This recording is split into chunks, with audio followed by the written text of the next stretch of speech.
All right. Hello, everyone. Welcome in. I'll be doing a live Tomb Raider 1 Glitchless tutorial. This is, I'm doing this for the board raiders who currently have this as an event going on. So I'll be starting from the top and then going through, kind of trying to go fast. I don't want this to take too long, but it's probably going to take over 3 hours to get through the whole thing. Yes, so I am doing a tutorial for this run. Just to share what I know. I'm not going to go way into depth or do all the hard things or show everything that I can, but I will be showing a good amount. So first off, just to start the tutorial, and hey, welcome in. If anyone has any questions, just go ahead and ask them during the stream. Alright, glad you're excited to learn. So I'm just going to start with a quick thing about step counting. So it's known that in Tomb Raider 1, jumping is different from every other game, so she can only jump on certain frames of her animation. Unlike in every other game, you can jump whenever you press jump. But she only... Oh, don't know Twitch, thank you for the sub. I appreciate it. But she only jumps at certain times, basically when one of her feet is on the ground. And so something very important in this run is step counting. So you can hear her footsteps. And I use that all the time to count my steps for different sequences. 1, 2, 3, 4, 5. I'll jump on 3 here. 1, 2, 3.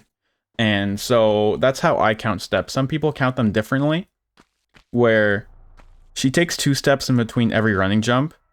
1, 2.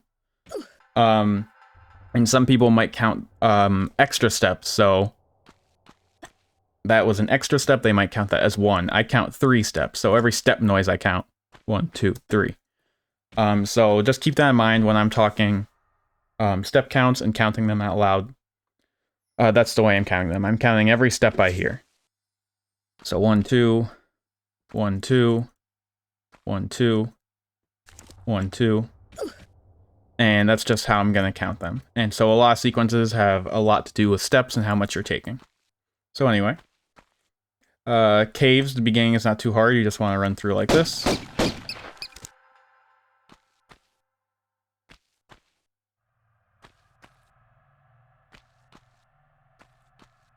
And now right here, we want to fall off the edge of this, but kind of at an angle so we can land on that platform down there and fall off and do a running jump up to here. And then from there, we just keep doing a running jump and kind of try and curve and fall onto this ledge. And so when you fall onto this ledge, you can hold roll, and then she'll just roll off, and that'll cancel any stumble that you get when landing. I'll pull this lever and then run off to the left here. Kind of like this.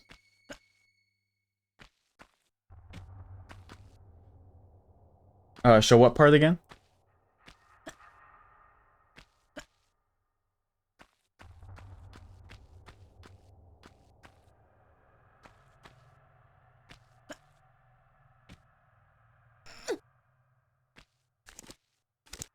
The landing, is that what you're asking about?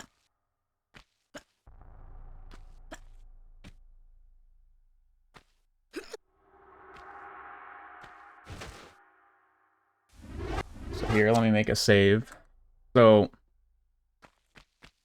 we can fall off at an angle like this to jump, and then just keep the running jump and try and land right on the edge, and you can roll. Some mistakes people do with this at the start is coming off of it like this, and then you fall off the edge. Like you come off it too straight and you'll fall off the edge in front. Or you'll get like a really late jump and you can make it onto the block, but you're so far ahead in the sequence, or something like this, and then you'll get stuck like that in standing jump. So you don't want to get too far ahead, and you want a pretty good angle to jump like that. And then curve around. You want to make sure you can land on the higher step so you can roll. And so it takes a bit of practice to know where you have to land to get the stumble cancel, but as soon as you think you're going to land there, you can hold roll in midair, and she'll do that. Hey, Camille?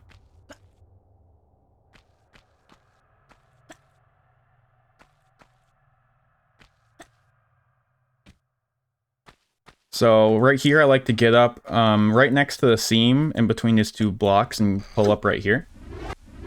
Who are you talking to? Everyone.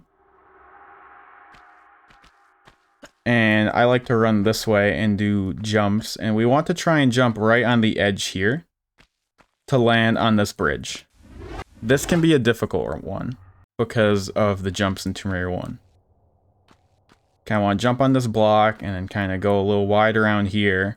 But this changes depending on how you hit your head. So let's say I go a little too wide like this. I'm a little farther ahead, so if I do that same exact sequence, I'm not going to make the jump. She's too far in her running sequence. Hey, Bianca. And if I go too far to the right, I'll hit my head a little more.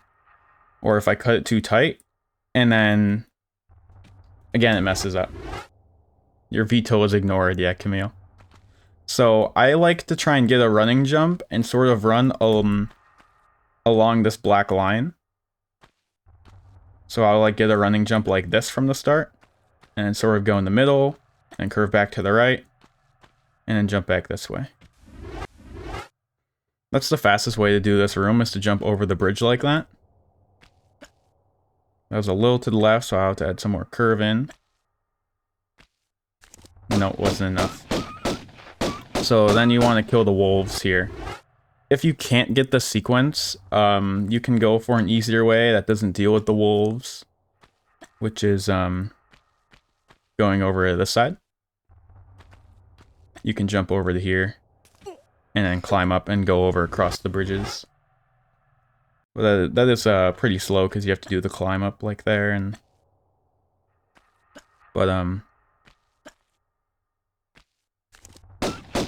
it can be a very difficult sequence to get down, to get right.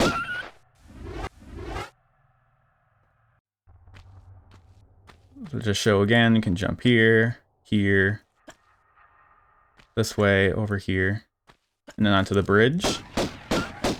Then we want to kill that wolf and then late grab there to get a grab cancel. Can you still get a sub 3 that way? Yeah, definitely. So then when you're in midair, you want to grab at the end, so then she gets this grab cancel animation where she doesn't stumble.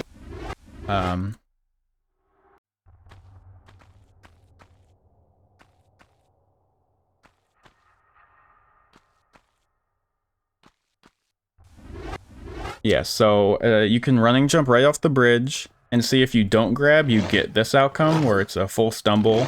You lose a few seconds, or just a second or so.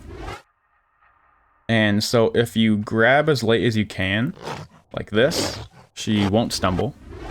And she'll also go a little farther. For late grabs, you can watch her arms. So I'm going to pause the game here, and then you can see her arms are slowly going up as she's falling. And then right when they start getting about parallel with the ground is the latest you can grab. So then you can grab like right here and get that. So if you want to look for a visual for late grabs, it's always look at the arms. Right now they're really low. You can grab, but it's really early, so you want to wait until there and grab. It's really not that precise. Hey, Timmy.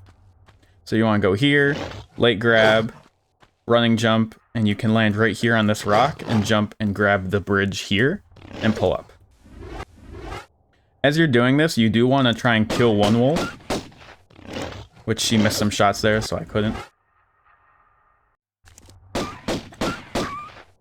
Late grab, running jump, land here, jump up, and pull up. And then we can do running jumps around like this. I'm going to try and skip a lot of the minute details about these running jump sequences and what exactly I'm doing, where I'm fitting in running jumps and whatnot. Going into all that detail can be too much, so I'm just going to try and breeze through it. And if you're interested in some exact details, then you can watch more closely what I'm doing. Here we want to turn and late grab, so we land right on this edge. So again, we can roll off and cancel it. So we kind of get this wide turn in, grab, and roll. And that cancels the stumble there. And we can jump over to here. The wolf RNG in this level can get you, as we just saw there. Grab this lever on the left side and side flip. And run over here.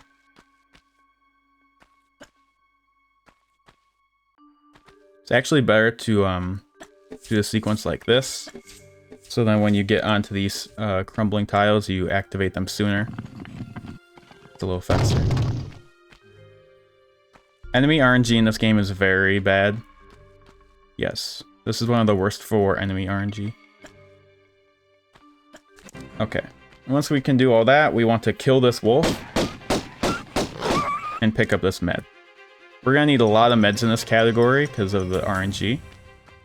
So, we're taking that med. And then you want to try and get a late jump here.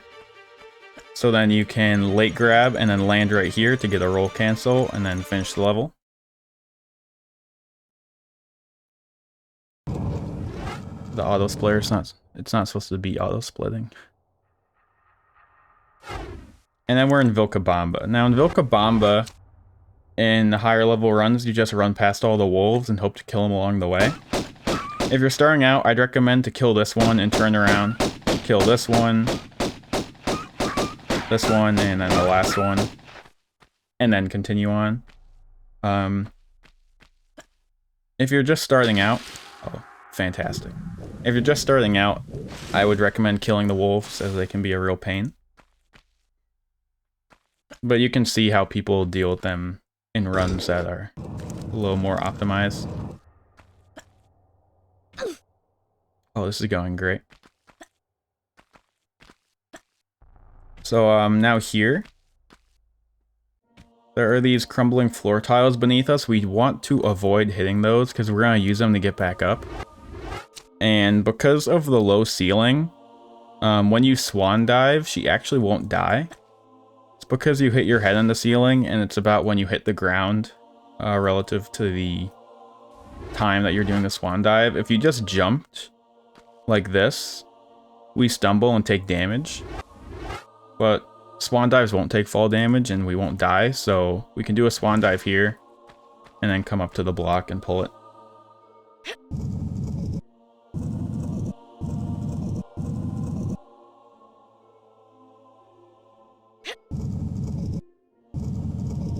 Ceiling buffer.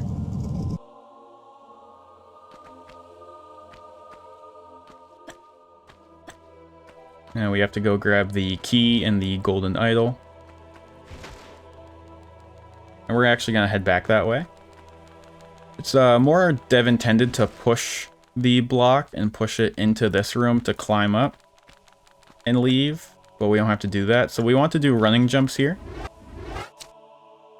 And we can running jump onto the block and then onto the cracked tiles up here and land up here. So now that's a lot faster way out. This tutorial gonna be controller friendly.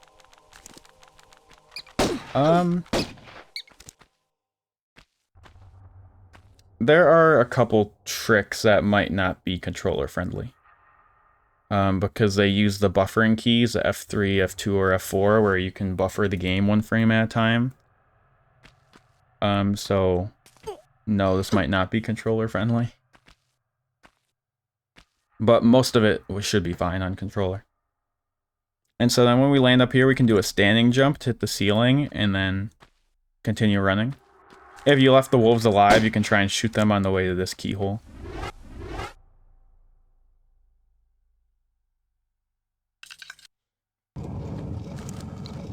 And here we can do a running jump and then stop, turn, and shoot this guy. And then shoot this guy on the left. And then now at this tile, all 3 of these guys spawn. You can shoot this one on the right, and kill all the wolves. Yeah, you can use your feet to buffer if you want. Now there's some hard sequencing through some of the parts of this level that you don't have to do. You can take this kind of stuff slower. But this is some of the more optimal jumping and routing.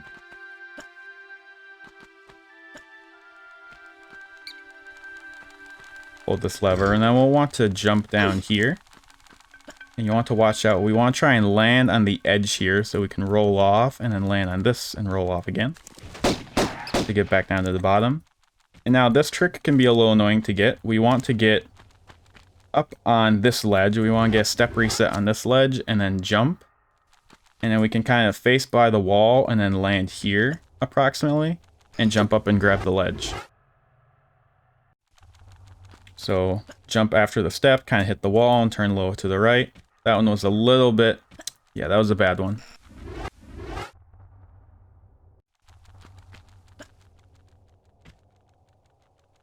This one is more like getting used to the feel of it. There's a lot of variables that come into this. You could like get up over here and then you're way far ahead and then this will be too far ahead. Or not. But this can be a hard one to get down, especially if the wolves are on you and chasing you. This one is very annoying.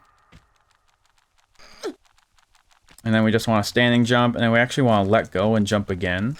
Not quite a grab cancel, but it's close.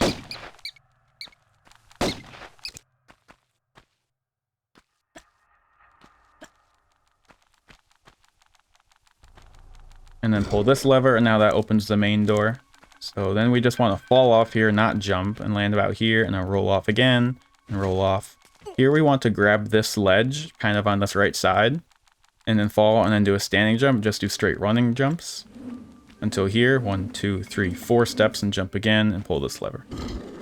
You won't hit the axes if you do it that way.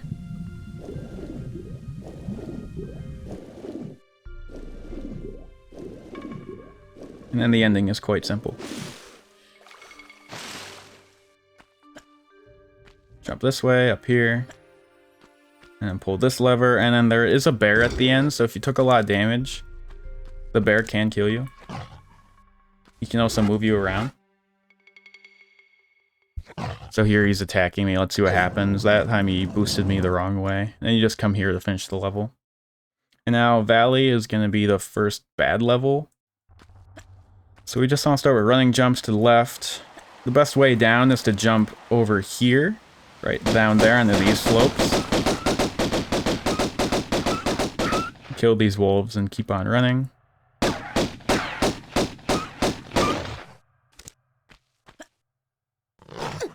Okay, that wolf knocked me a little. The easiest way from here is to, once you pull up, if you just standing jump forward and run into the wall, next you can side flip to the right, then hold jump up and right. And then she'll jump off the slope and land up here, and it's faster than the actual climb up animation.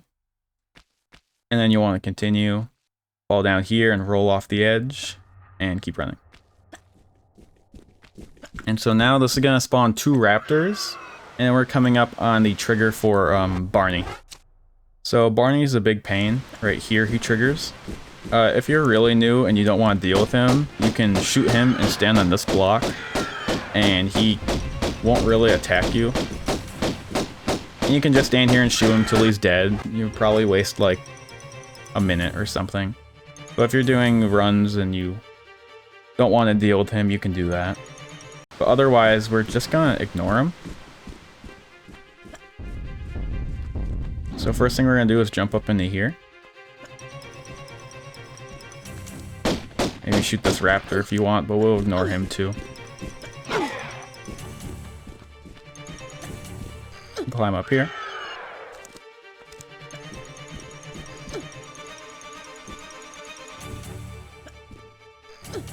So now there are multiple ways down into the water from this cog. You can side flip turn like this and grab it. The fastest way, and fast and safe way, I won't call it safe, but we can actually do a running jump from here and land in the water, but it requires a late grab, and it's kind of precise because you can hit your head on the ceiling. So you can do a walk run jump like this and late grab to get into the water. If you go too far outside, you won't be able to make it in the water like this. And if you don't curve enough, you're going to hit your head on the ceiling like this. Yeah, you can technically also do a running jump without the walk run jump, but that's very difficult. So if you don't want to do that, because you can kill runs, you can just back hop off here and then do a running jump with a grab. And you're in the water, 100% easy, safe, nothing wrong with that. But if you want to do the faster way, walk run jump into late grab. It doesn't save too much time, but it's pretty good. This is where some RNG can be. Barney can be right here and eat you out of the water, but we got good this time. We want to head to the right over this way. Just keep running and trying to avoid him. Hope he doesn't kill you.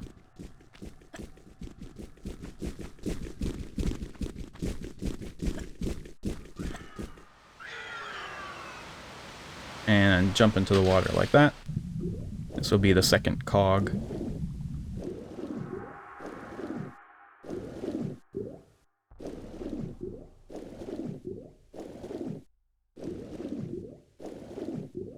Can get up in the water over here. This is where the raptors can do some damage to you. Like I got bit there, but I'm pretty good on health. So just fall off here and then do 2 running jumps and you can land on the rock right here. And you can do a standing jump forward to grab the ledge. Faster than just running up and then jumping flat against it. You can step up onto this tile like this. If you just run up onto it and stop holding up, she'll kind of stop about the same spot every time, about the middle. And so you can run up to it, stop right here, and then do a standing jump forward and hold roll. And then so she'll hit the ledge below and roll off so you don't stumble. Okay, then we can climb up here. And maybe if you're new, this bridge jump might be a little scary. But it's actually quite easy because of Lara's jumps. From this position, you can just do 1 running jump forward. And then count the steps, make sure to add in an extra step, and then jump on the extra step. So running jump, and then 1, 2, 3 steps, and then grab. If you jump as soon as you can, if you just hold up and jump the whole time, she won't make it. You just have to add in 1 extra step, and it's easy, you make it every time, just don't miss time to jump. 1, 2, 3, and then grab.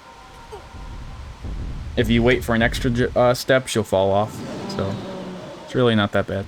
Then grab this cog here, and now we just have to get out of here. We have all the cogs we need, and from this cog, it's usually we standing jump like this against the wall and curve left, so we land on this slope.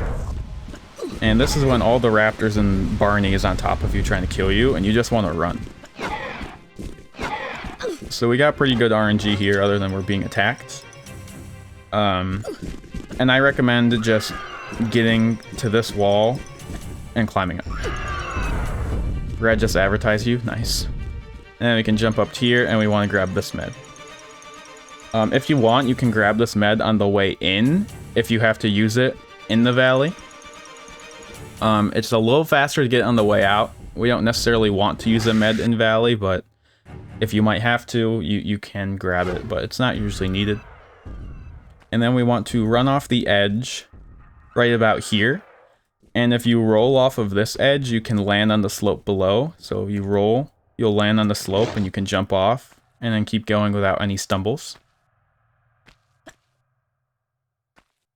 And now we can head to the end of the level.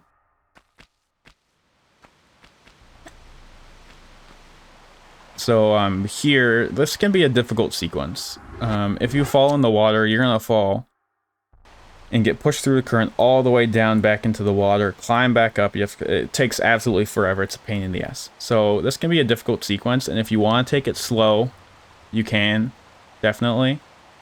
But the best way to do it is to get a step up right here. So get a step reset. And so once you hit this step, then start counting, jump and count steps. 1, 2, 3 steps there, and then you'll land here. So getting like step resets on edges like this is really important because it resets when she can actually jump. So then she jumps, and then you can do 1, 2, 3, and then land here. And so I'll show the set sequence, the fast way of doing it, but it can be tight and hard. So 1, 2, 3, and then 1, 2, 3, 1, 2, 3, 4, and then you land right here. That's the fastest way. You can also just take it slower, try not to be too difficult with it. Do 3 and then maybe go 1, 2, 3, 4 or 3 and then land here and then kind of like go a little slower about it if you don't want to fall in the water. It's no big deal. And then here, you can do a banana jump around this corner to get over to there. So you can land here or you land directly here and then you can back up. And then aim Lara a little to the left of the wall, and then running jump. I didn't aim her left enough. And then you want to running jump past the wall and hold right, and you can jump around it. Again, that can be a little difficult. You can fall in the water, and you'll lose a ton of time. Yeah, the sequence will work the same on console. There's no difference there. It's just all depends on how you control Lara. There should be nothing different between console versions and in PC on this run. And if you don't like jumping around the corner, you can also go over here and jump up here and roll, and then jump over here. It's just a little bit of an extra step. Maybe loses a couple seconds, but it's a lot safer and easier if you don't like the banana jump. Jump up here, roll, and jump down here. Jump up here. And now we're basically near the end of the level.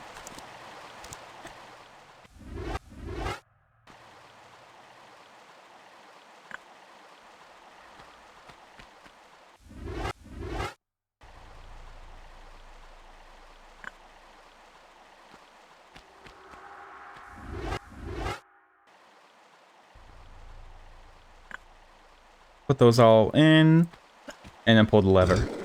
So now, there's a little stumble sequence we can do. We can roll after the lever, and then do a running jump. And then once we land here, we can do a standing jump, and this lets us hit the ceiling. Get a head bounce on the ceiling. And we land on that tile all the way down below without stumbling, like this. So no stumble. And that can be kind of a more difficult one to get, but then once you land, you can just do a running jump over, and another late grab cancel. Did I save it? Yeah. So this is it in action. Running jump, standing jump, running jump, late grab, jump. So that's the fastest way. And then now from this slope, there's a slope we want to jump on down there. If you can't get this jump, and you don't even want to try it, you can just roll and backflip. Land in the water, and then swim up and go. But the faster way is actually there's a slope off to the right that we can jump onto. But it can be a little precise to get onto it.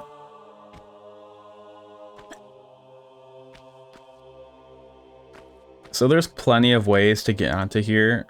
I usually like to come around to the middle. I get an angle kind of like this. I don't angle myself too much. If you angle yourself too much, you won't make it over this slope. That barely made it over, but you kind of want to come in the middle, angle just a little bit, and then jump and then hold right in midair. So a lot of times I'm turning while I'm in the air, like this. That one wasn't enough turn initially. And you just want to jump up over this slope and land right here. And then so just fall down the slope and you'll land here. And so there's no falling in the water, there's no having to climb up or anything, and you can just go like this to the end of the level. To start Qualopec here, you want to be careful about this corner. You can accidentally clip through this corner, even not on purpose, but this is a glitch. You clip through this, then the ceiling is all crumbled and it actually activates the end of the level. And that's a glitch. It's done in glitched runs, you don't want to do that. So just when you're starting this level, be careful. Usually you can start with a standing jump and then just go.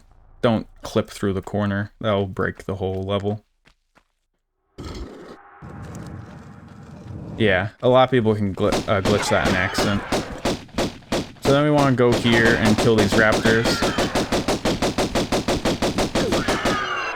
There's a different order that you can do these rooms in, but it's very, it's kind of a negligible time loss. In my runs and other high-level runs, we'll back up while shooting the raptors into here and then go do this room first. But that brings about some RNG later, so I'll show this room first. We'll go over here. It really doesn't save much time going one way or the other. It does a little bit, but this is the easiest way, is to come to this room first and we'll do the push blocks.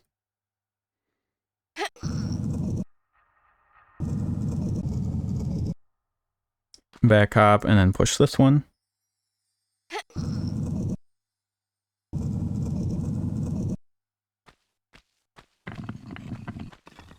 can pull this, roll, and then running jump over so we don't fall into those spikes in there. And now we'll head to the wolf room. Oh, Watch the ceiling.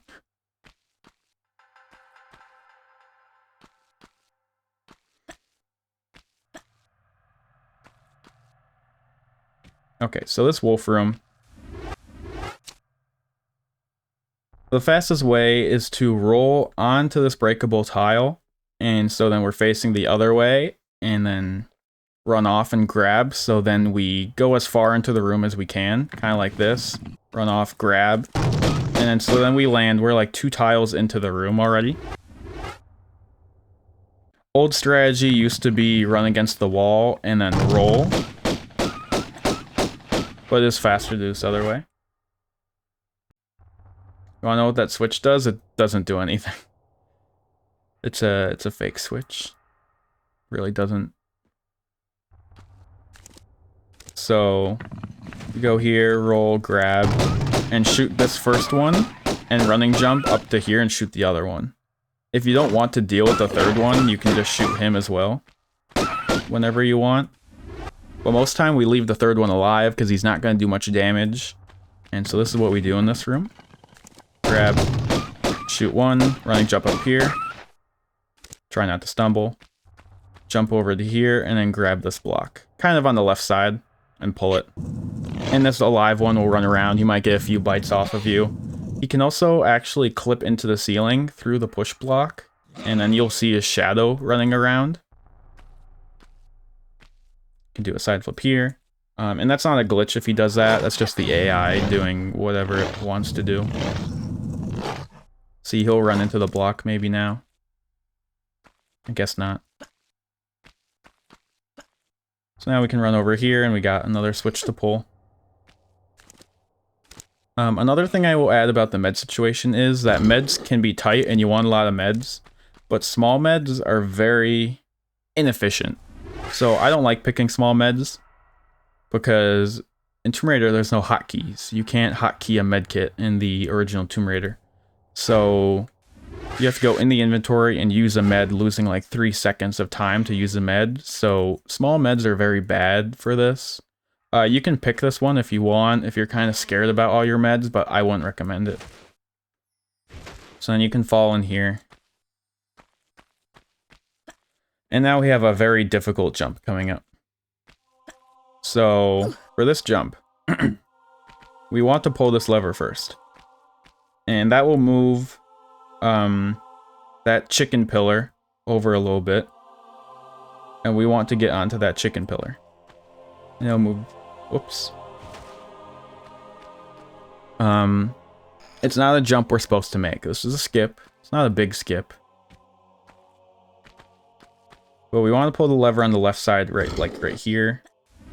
And so there it is, moving the chicken pillar. And we want to backflip from that lever. And then once we backflip, we want to turn, kind of look this way, and then count 6 steps and jump. 1, 2, 3, 4, 5, 6. And then you can jump and grab. So that's the basic idea of it, but there is a lot of different things that can happen here. 5, 6, jump, and late grab. So, first of all, you can grab it from a lot of different positions on the lever on the right side here.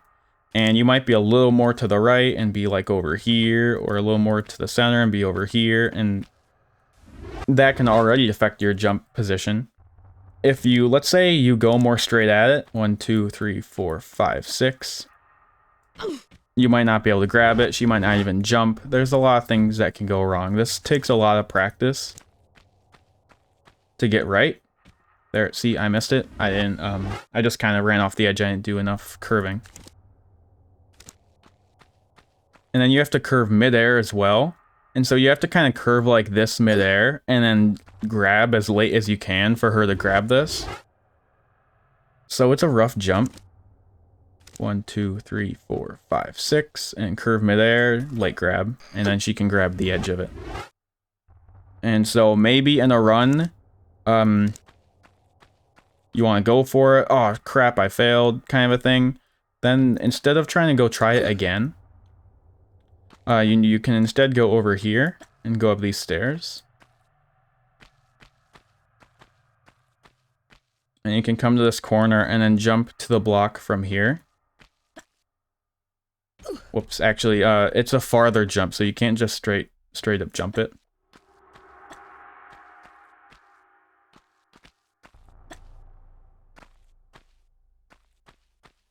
So you want to do something like come up to the edge and do like a standing jump and then a running jump, and then you can land here and then do a running jump up to here, kind of a thing. So that's something you can do. I see a lot of people like go for the jump and miss it, and then you'll try and climb back up here, climb up, and then they'll turn and then do like a 1-2 walk run jump and to try and curve it. And I find that a very difficult way to do it.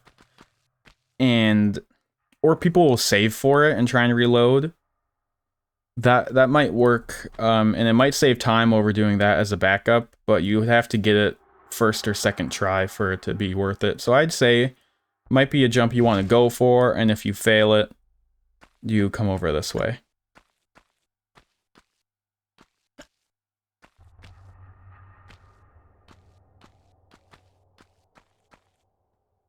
Line up there. You can also do that and land here. And jump up to here. Hold this lever. And now, so this moves the chicken pillar again. And you can jump onto this chicken pillar, jump onto this one, and over to here. Here you can do another late grab stumble cancel, but it's a very precise one. So there, I missed it. I grabbed too late. So don't worry if you can't get that one. That one's very difficult. And so that was the last room. This last raptor we can ignore as long as we're on good health. Yeah, so I'm on pretty good health, so I'll just ignore him and run by.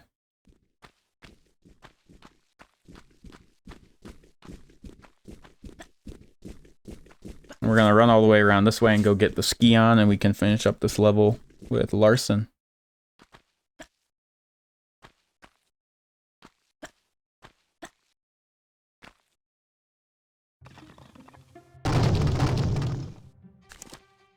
So grab it, turn, run this way. Add in an extra step here so you don't bonk your head.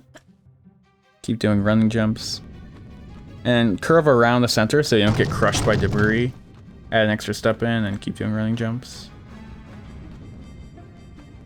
Try not to bonk like that. Go into the water and head off to the right here. And get up and just start shooting Larson. You don't want to use a med on this level, so you want to try and get around behind him, make him run away, not shoot you. You might be low by the time you get to him, so keep trying to avoid him like this, get around behind him and kill him. Is there a chance for the mummy to come alive? No. You can, the mummy will fall over and kind of act like a jump scare if you get close to him. And Lara does aim at him and shoot him. But he won't come alive and attack you or anything. Okay, so that was the last level of Peru. And so now we're going to head into Greece. This is where levels get more difficult, more longer. So at the start of Greece, there's actually 2 lions that spawn basically instantly. And so I recommend coming this way down the center and start trying to shoot them. Roll off to the right and back hop away from them, trying to avoid damage. And kind of try and get near the block as you're killing them. And pull the block. You can also ignore killing them, but that's a very risky strategy that I don't recommend. And you can push it.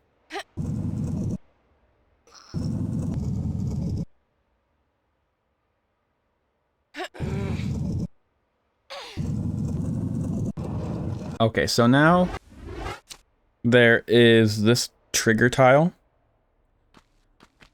Basically, we can run over this way and jump here and then do a standing jump.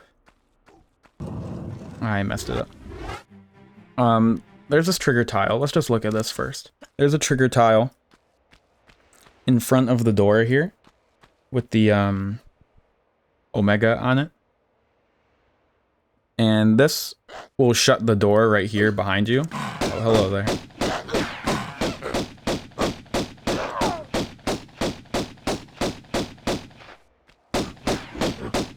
So optimally, we want this door to stay open, because if you hit this trigger for the Omega, you have to go up there and pull that lever to open it again. So we can jump up over, like, jump over it, and that will let us get through without triggering the door. An easy way to do it, I believe, if you can't get it fast, you can come over to here and then pull up and do a standing jump into a running jump, and you'll go over it. But there is a sequence from the block after you push it the last time, so you can push it and go here and then land on the edge here and standing jump and do 3 steps and jump again, and so then get to the lever. So now you've gotten over the Omega symbol, and you don't have to deal with the door. Another thing is Pierre. So this is something where you can kind of choose what you want to do in the routing or not. You can spawn Pierre or not. So Pierre spawns up here and down below, but if you spawn up here, he will stay up here. He won't appear down below. So right up here on these tiles in front of me is his trigger point. So if we come up and roll onto this tile and then go down and out the door, Pierre's going to be in this room somewhere.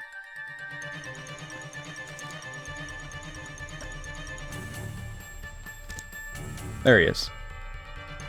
So now he's in here, and we can continue with the level and then go all about our business. And then at the very end, where he normally appears at the bottom of St. Francis' Folly, he won't be there. And that can remove RNG at the end, but you might take damage up here. So that's an old strategy. People used to do that a while ago, and it can still be useful if you want, but that's just if you want to. Normally, I'd say don't do that, and then go back over this door and come this way, and don't spawn him. Jump onto this block and jump and grab up to here. Now you want to walk to the edge so she stops, and then jump forward, grab again. And we've got a medkit, we want to pick this up. And do a walk, run, jump from it. And jump around this way. And we're going to go down the slope forward, and when we go down, we just want to hold jumping forward. This is the fastest way down the slope. Fall in the water, and we're going to swim straight this way. And we will climb up.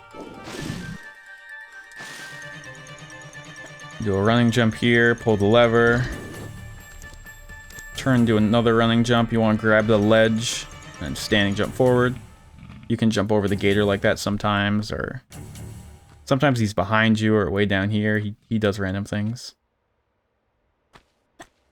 And so this is where things can get a little scary for movement-wise. Because one mistake and you do something like this, you're falling who knows how far and you're dead. So this is a dangerous room if you aren't accustomed to the movement yet. But you want to jump to the center here and then go over here and then fall down and land on this lever and pull it. Now here, this is something a little dangerous. The fastest way is you want to back hop and then do a late grab. So then you land right here on the edge of this block and you can turn. That's hard though, because you can't see Lara because of the camera and where you're falling to. If you don't grab, this will happen. And you'll fall all the way down there and die. Hey, June? Yes.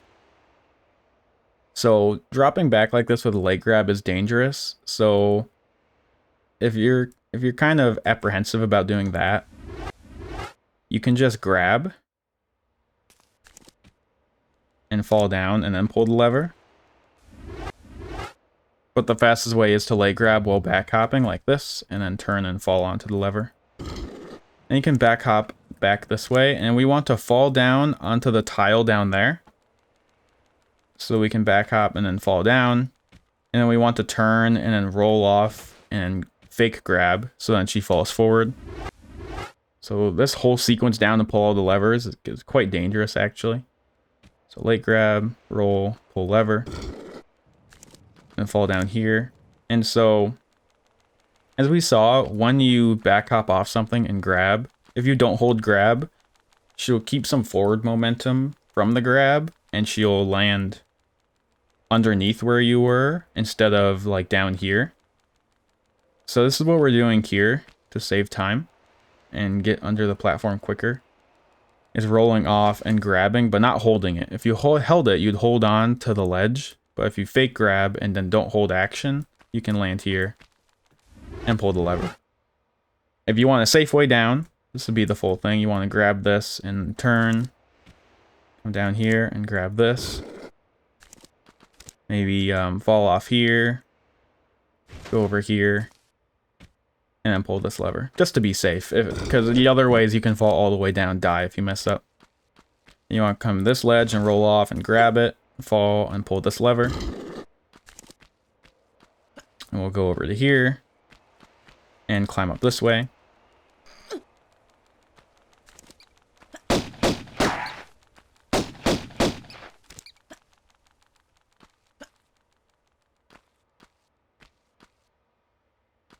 Now Damocles can be a bit interesting. Can jump onto this key pickup. And now when we want to try and get no damage on Damocles, we want to tap forward after picking up the keyhole and kind of get in this corner here. And then from here, this is the sequence out. Hey Rad, welcome. Hope you're doing well. So then this is the sequence out. We're going to do a running jump. Sort of stick to the right wall.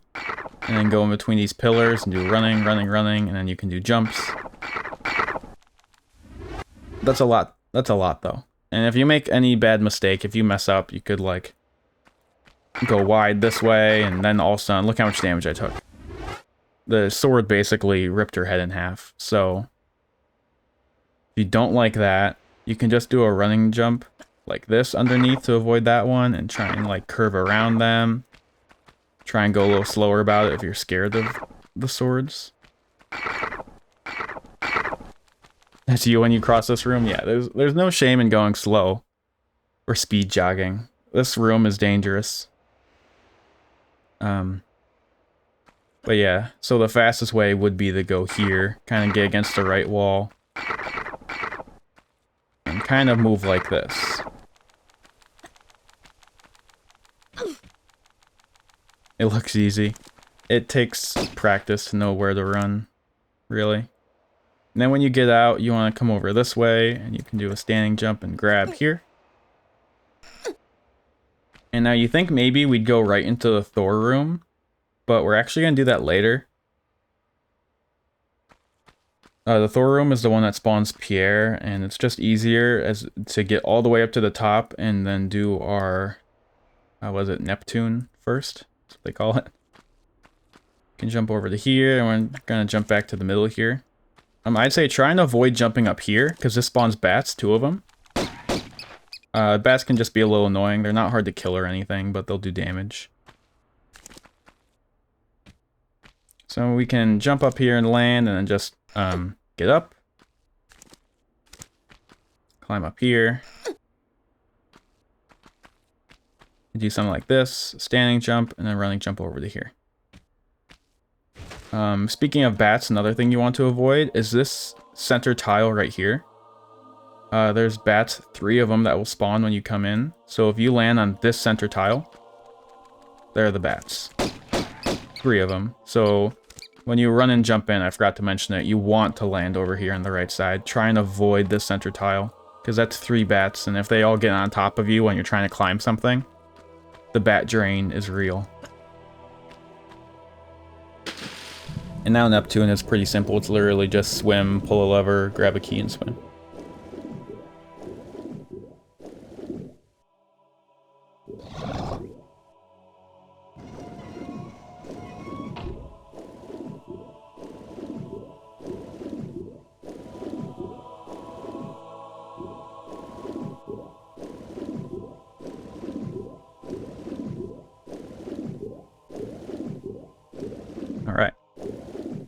Now we're gonna head to Atlas next.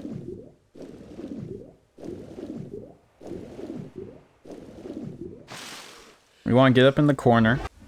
And then from here, we're just gonna do running jumps. So you can turn and running jump, and then press grab, don't hold it, and then you'll land down here. If you hold grab for too long, you can make a mistake. I've done this before. Where you running jump, and then you press grab, you accidentally hold it, and then let go, and then, oh shit, and then you're dead. So don't do that. You just want to press grab in the air to get the fake grab, and then fall down. Yeah, I think everyone's done that. And then once you land here, you can roll, and again fall down. And then you can turn and go this way into Atlas. Now this monkey in here, he's quite annoying. So I recommend early on killing him, shoot him, roll this way, kill him. It only takes a couple seconds, and then move on. If you're trying to go for faster, then don't kill him, but he's annoying. Now the fastest here is actually to just running jump and okay. How do I want to explain this? There's a few different ways you can do this room. Let's say you're very scared and you hate this boulder, you don't want to save. You can just go here, roll where he triggers, and then run back. I have a very safe way. And wait for him to go over, back hop, run up, and then go do your thing.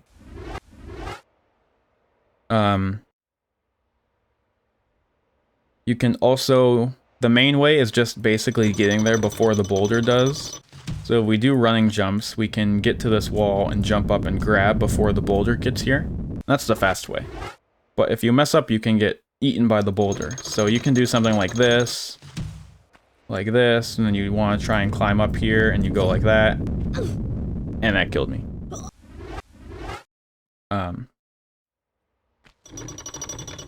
So I recommend trying to jump right after you're going through the gate, and then curve, and then jump and grab. And if you're fast enough, you won't get hit.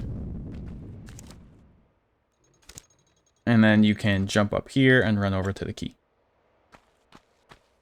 Yeah, this room isn't bad. Once you get used to that boulder sequence and just getting there before the boulder does, it's not bad, but it's easy to mess up. And then fall down here and jumps over to here. We're gonna do another fake grab. So you can roll off or just hop back off, just hop back, press grab, land down here, roll, and go into here. There are certain tiles you can stand on to avoid the lightning, but sometimes you can mess it up. So the fast way is to jump here and land on this right side where the lightning won't hit you. So on this tile, oh, never mind, I guess. On this right side near the wall, you can land and you won't get hit for the most part. Like this. And you can keep doing running jumps. That's easy to fuck up as well. So you can also swan dive and it won't hit her at all. So you can swan dive and then do a jump. Or you can grab. You can jump, grab, and do a jump. If you don't like that business with the right tile near the wall crap. Yeah, you can just go through the middle of the swan dive or something. Then we want to push this block this way, and then so now we have a little thing we can do here. So normally, if you just go do a run and a jump, you can't make it up. She bonks. But if we push the block and back hop, and then jump forward, she'll land. But as you can see where we are, she's not on the back edge of the block. She's actually forward a little bit. But she's forward enough that we can still jump off this block. We'll get an extended jump. But she won't fall off. So from here, we can actually land without doing the climb up. So it's a good few second time save. On top of that, if you do a swan dive, you get a weird stumble for a second. It's hard to see it. And it's hard to time too, but if you hold roll while you're swan diving, you can cancel the stumble. Swan dive, hold roll, and you get this outcome. It's not a glitch. It's just rolling, canceling a stumble. it happens in weird situations, though, like that. Where you're kind of right on the edge of the block, and you kind of stumble, but you roll up. Oh, whoops. So yeah, so again, you can push it once, jump, wait a sec, and then running jump, and do that. And go over here. We want to push this block twice. I've done it a lot where I push it once, and then try and do a running jump up. That doesn't work. Don't do that. Push it twice.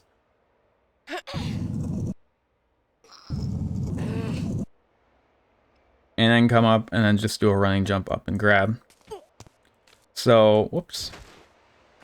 So now here, there's a few different things you can do.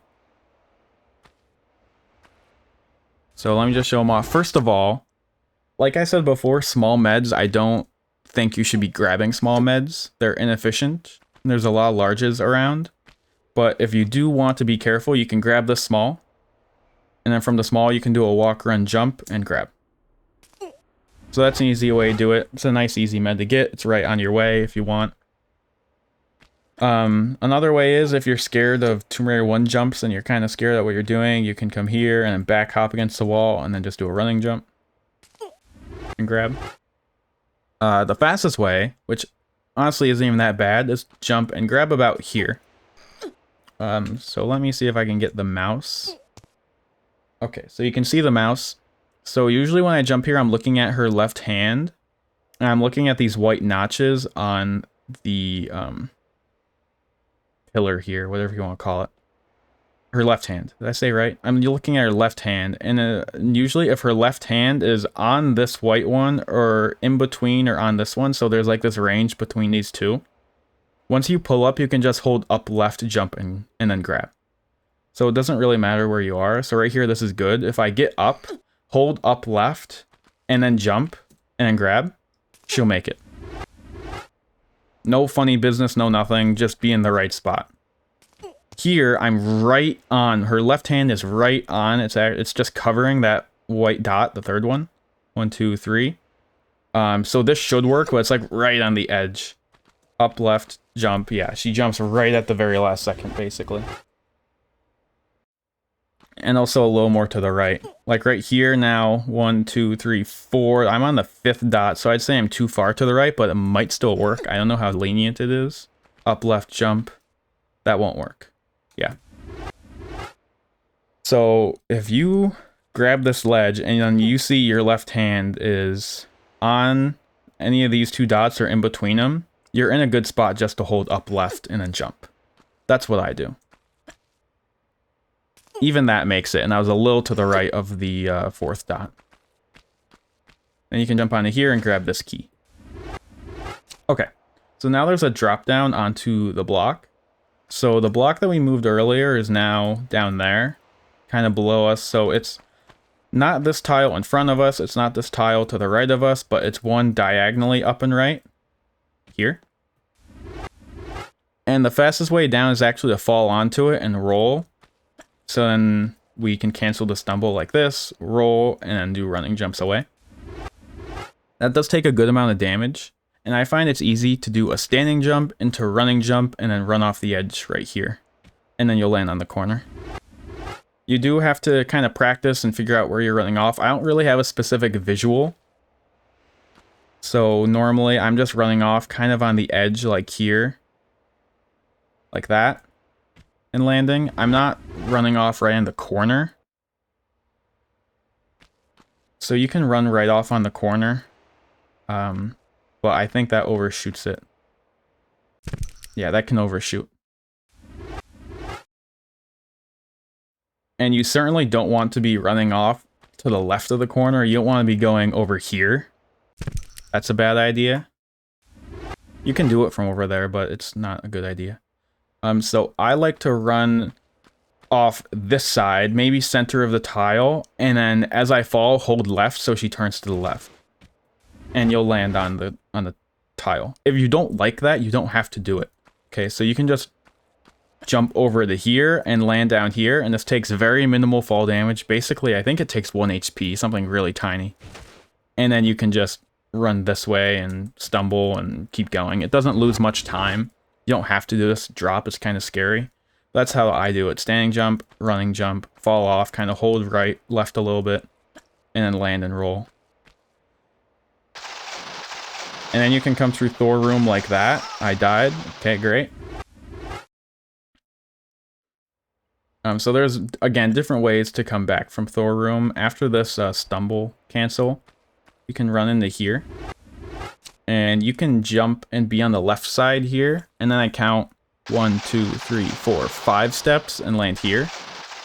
And so I don't take damage. But you can mess this up. So like if I'm not to the left enough and I'm here, I'll get shocked. So you have to be in the right spot to do that. So again, if you're scared of the Thor room, just like swan dive or grab and then keep going. Okay, and now again, there's a choice that you can make. Here, there's 2 different things that we can do. We can just go down and kill the lions and Pierre, or not kill Pierre. And then we can also get magnum ammo. So first, I'm going to show a route where we get the secret in Colosseum and get the magnums and use those. And so if you want extra ammo for those to use in Midas, we want to come this way. So again, we're going to take a step from here, and we're going to go up this step, and we're going to do running jumps after the step. So 1, 2, 3, and then on the 4th, we turn this way, and then grab and land here and pick up these magnum clips. We're going to fall down, roll, and kill the lions. My health is low, Pierre's over there, the lions are coming at me. I'll stop, go in the inventory, use a med, and kind of back up away from the lions, and then shoot and kill them. So you want to kill the lions, not Pierre. As you can see, Pierre's kind of a pansy, he's an idiot, he runs around, doesn't know what he's doing half the time. And so there are certain ways you want to deal with Pierre. Right there, he's in a bad spot. He's actually missing me, but believe it or not, that's a bad spot. So you want Pierre to kind of be like here. Not on the step, but right before it, trying to shoot you. And I'm dead. And sometimes you can't really manipulate Pierre the way you want to, and then he'll be in a bad spot. But like I said, again, so step reset, and then jump, jump, jump, curve to the left, and fall under that platform onto the magnum clips. Drop and grab, and then roll. Med if you have to. I almost died there. That Pierre is in a horrible spot. So again, we have to kill the lions. Kill, kill, kill. And right now, Pierre's shooting me. If he's in a bad spot, you can't use the meds. You'll have to just attack him. You have to try and get him out of here. And once you do enough damage, he'll go disappear around the corner, and now he's gone. But that's the way with the magnum ammo. If you want magnum ammo, you're gonna use them in Midas. Do grab this ammo. But you can also not grab it. And again, we want to get step reset off of this step. And then just do jumps, 1, 2, but this time fall down this way, and we can land here. This is a tight and scary jump, kind of, and if you mess it up, you're dead. So, like, if you mess it up and you do this and this, you're dead. Hey, Legolas. So, again, on the step, and then hold jump, and then land down here.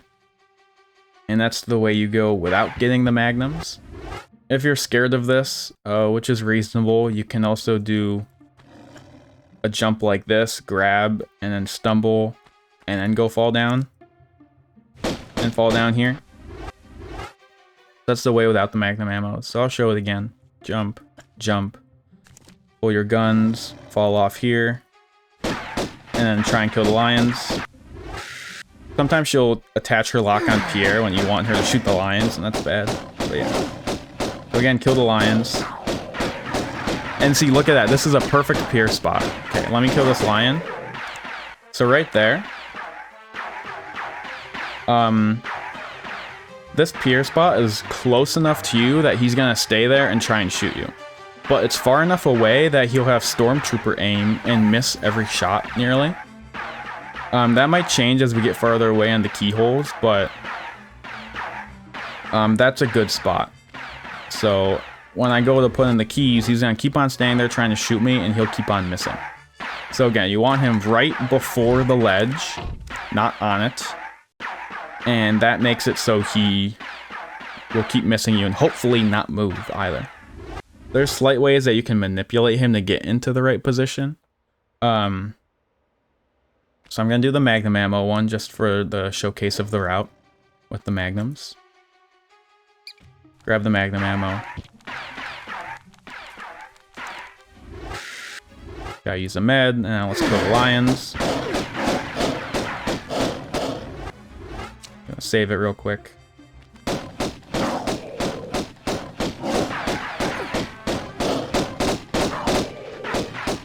So there he is again, right before the ledge. It's a good spot. There are some ways that you can manipulate him. So if you're trying to kill the lions and he's way over there, if you back up all the way here and kill the lions and he's like way back on the staircase or something, he'll come and run at you, and he'll probably come up and run closer to you where he'll start shooting you. So you kind of want to be like here or something as he's running towards you, and he'll stop before the ledge, and then if you back up a little bit, then he won't move. Meanwhile, if you get far enough away, he will move and try and relocate to hit you. So if we come over here, we're far enough away, we're out of his range. So look, he relocated, and now he's shooting me. So you can actually mess with his AI that way and kind of manipulate it.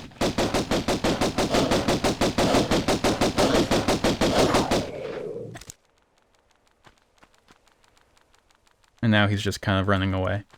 But, yeah. Again, it also is a lot of luck. So, the fastest way here is to put this key in, side flip, turn and put Damocles key in. And turn this way to this keyhole and put Atlas in. And side flip right again. This is actually faster than going down one way.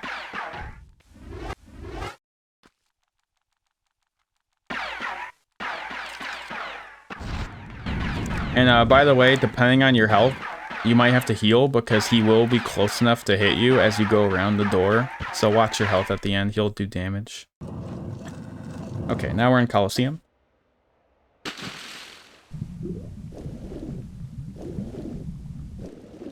So Colosseum's a straightforward level, I won't spend a lot of time here. We want to get up about here. And we can do a running jump onto this block, and this is probably the hardest part of the level. So once we're here, there's a jump we need to get over to here.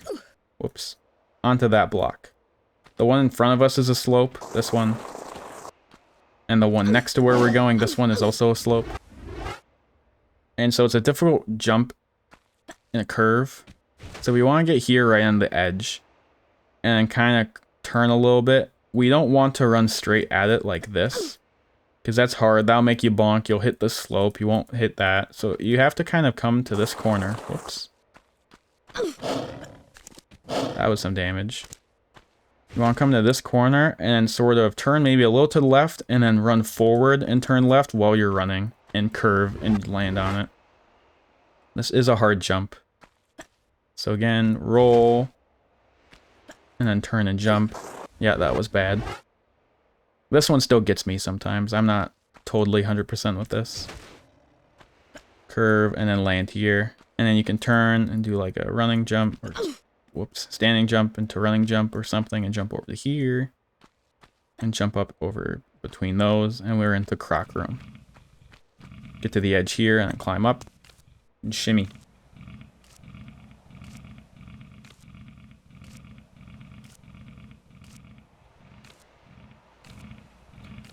Here we want to climb up kind of in the lower dip right here. And then turn and standing jump down this way. Now here, there's a way to get like a stumbleless way out. Can jump here, and you want to try and get a jump, a running jump, then you can fall down through the hole and land without bonking your head. See, that was too far forward, so I bonked.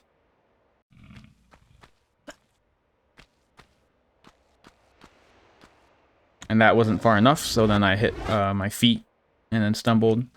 The best way to do this is to get up right about here and turn and do running jumps. And then the last one, 1, 2, 3, like that. So you'll have to add in an extra step. So I'd say try and curve, get step reset, running jumps, 1, 2, 3. There's a lot of nuance to that though, but that's a little stumbleless thing you can get. Only loses a second if you do stumble, second or two. And we have to go all the way around this way, and we have a banana jump kind of a thing to do. The easiest way to do this is actually to run over this corner. So if you run over this corner, again, that resets our steps. So you can run over it and then hold jump. And then just do running jumps, and you're on a good step count to get around and grab. If you don't like doing this and going over the corner, you can just come to the edge. Back hop, and then turn. Whoops. Oh, that didn't work. Guess it doesn't work.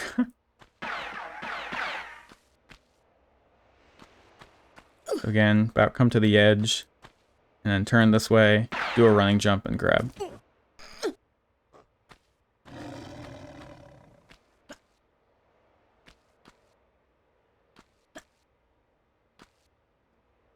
And we're gonna pull this block twice and pull the lever inside. So there is a monkey in here that we saw. He's kind of a statue right now because we didn't hit his trigger. There's a way to avoid the trigger, but it's kind of a hard jump. So it might not be worth it. Again, if you're interested in small meds, there's an easy one right in here you can grab if you want it. I'll grab it. Why not? If you want more meds. Okay, so this monkey. At the end of the level, this monkey can be really devastating to you. So right now, we didn't hit his trigger, so he's not spawned yet. Not glitched or anything, we just haven't triggered him. We came away not intended. And so right here, this tile right next to me is the one that triggers him. So you can see as I step onto it, he'll start moving. There you go, he's triggered, now he's running around. Ah, okay. So normally what we can do is run this way. And jump up here, and over here this slope. And we run right over that trigger. And so now the monkey's spawned in there. If you want, I don't recommend it really. But to help with RNG at the end, you can run this way. And try and jump right at the edge there, avoid the trigger, and jump onto the slope. I'm not really going to try and show that, but I will say that's a thing you can do to avoid triggering the monkey. But, yeah, anyway, so land on the slope, and just do some jumps and run over to here. And up to here. Alright. Now we can head this way, kill a few bats in here. And jump and grab this. Shimmy to the right, and then pull up. Don't pull up instantly or not all the way to the right. You can pull up not all the way to the right, but shimmying to the right is kind of more like timing for when you are able to pull up.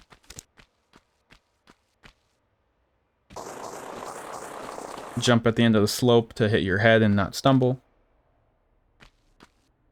And continue this way.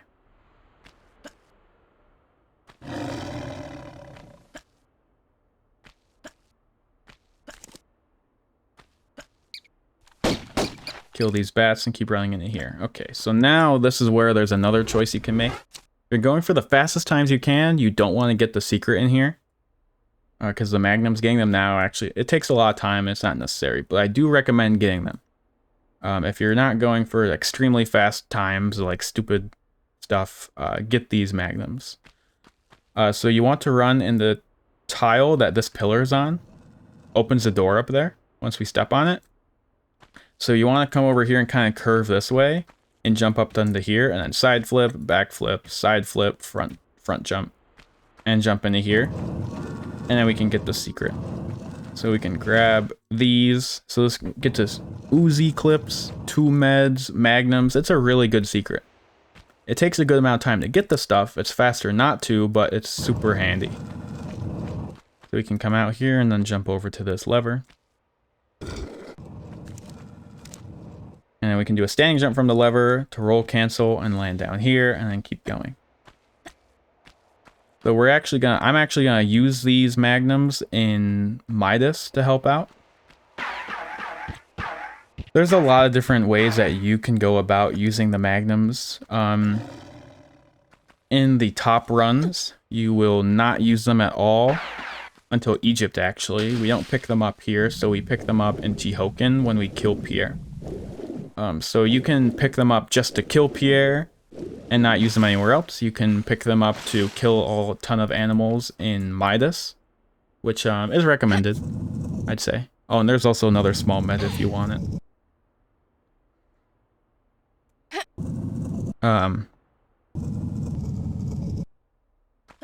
I guess I'll show here, I'll use all the magnum ammo in Midas to kill different animals in Midas to make that level easier. I'd say that's the easiest way to do it. It's the slowest, but not hard.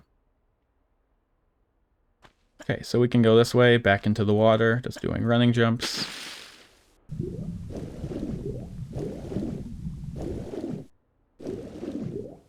Now here we have to do that banana jump again that we started with. There's a sequence to do this. You can do running jumps out of here and hit your head to avoid a stumble, like this. And curve around this way, and then do running jumps toward the corner. And grab. That was a very bad sequence. This is a little difficult to get if you're not used to it. So again, running jumps. 3 steps and curve, and then running jumps. There we go. And you can get around and jump up here. And again, if you don't like doing that sequence around, you can just go to the edge, back hop, and then running jump like we did before. Now here, if you want, you can kill this monkey with pistols, but you can also just come to the keyhole. He doesn't bother you all the time if you trigger him, but normally he will. Here we got good RNG, so we can just go and run into the water. But if you keep triggering him and keep running this, he will bother you, he might kill you, and you'll do a lot of damage. Pull up here, pull this lever, fastest way in the water is 2 back hops. Grab, and swim to the end. So now this brings us to likely the hardest level in this run, at least in the early part. The later levels can be very hard, but in terms of a lot of sequencing, jumps, and RNG, this is a very bad level. So if you're playing with the magnums and you want to use them in this level, grab them right here once you get out of the water. And if you're not using magnums, you don't have them at all, you're trying to go as fast as you can, just do everything with pistols. There's no need for the magnums. But so again, kill that guy in 5 shots and just run this way.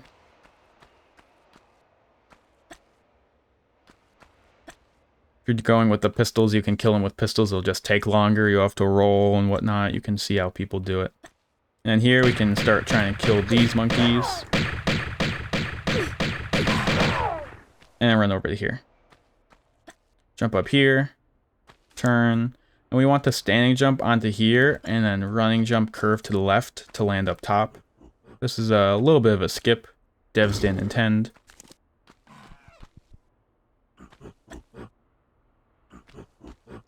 And fall down here and see if there's any monkeys you can shoot at when you fall, which there was. And now we can jump over the fire here. So you want to watch out for this fire. You want to hit this trigger, turn it off, and you want to jump. But depending on where you are in your step sequence, that can get messed up.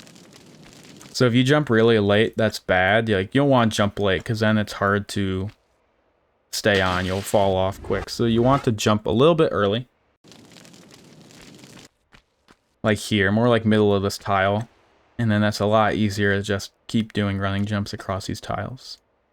If you stop at any time, that takes too long. Because as you can see, the fire turns on really quick. And on the way back, there's fire strats and just normal dev intended. So fire strats are look like this. You can do 7 steps, I count, jump and grab. And then you can do a running jump, and you have to curve around the fire so then you don't get hit. That does maybe like a quarter of your health. There's also different ways you can do it. You can do it from the other side. Some people do, and you can do it like this. Some people find this easier. But it only saves, I believe, around 5 or 6 seconds over just jumping in the water. Maybe don't swan dive. But jump in the water and just swim over to here. It doesn't save much time over this. It also saves health, and health is very important in this run, so you might want to just do this. Whoops. And again, we're going to come over to here. Jump up here again, and then this time we want to pull the rightmost lever and then just side flip. Side flip again. And turn this way, and then there's one more monkey that will spawn. So you then jump down here, and there's a monkey somewhere, and you want to kill him. Gui, yes, thank you. How are you? So there's a monkey. There he is. And then so then you can kill this monkey. One more spawns when you're in the fire room. So you can kill him and head into the spike room. Bit sick, but okay, you. Oh. I'm doing well. Hope you feel better, Gui. And we can pull this block twice. Now this room is actually quite difficult and stressful in runs if you're going for really quick ones, because we have a very difficult sequence here, but otherwise you can just do it safely. So pull this lever and we can back hop and then back flip. That's a nice fast way to get out of there, and then go this way. And then I like to walk to the edge of this tile to start, and then standing jump onto our first block. So first I'll just show an easy way. You can just jump over to here. And just kind of try and be safe about it. Like this, and jump over to here.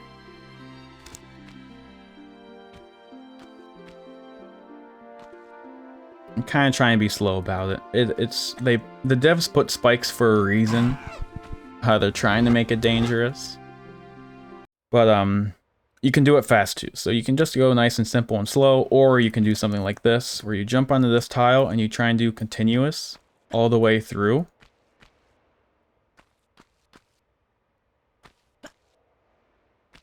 Like this.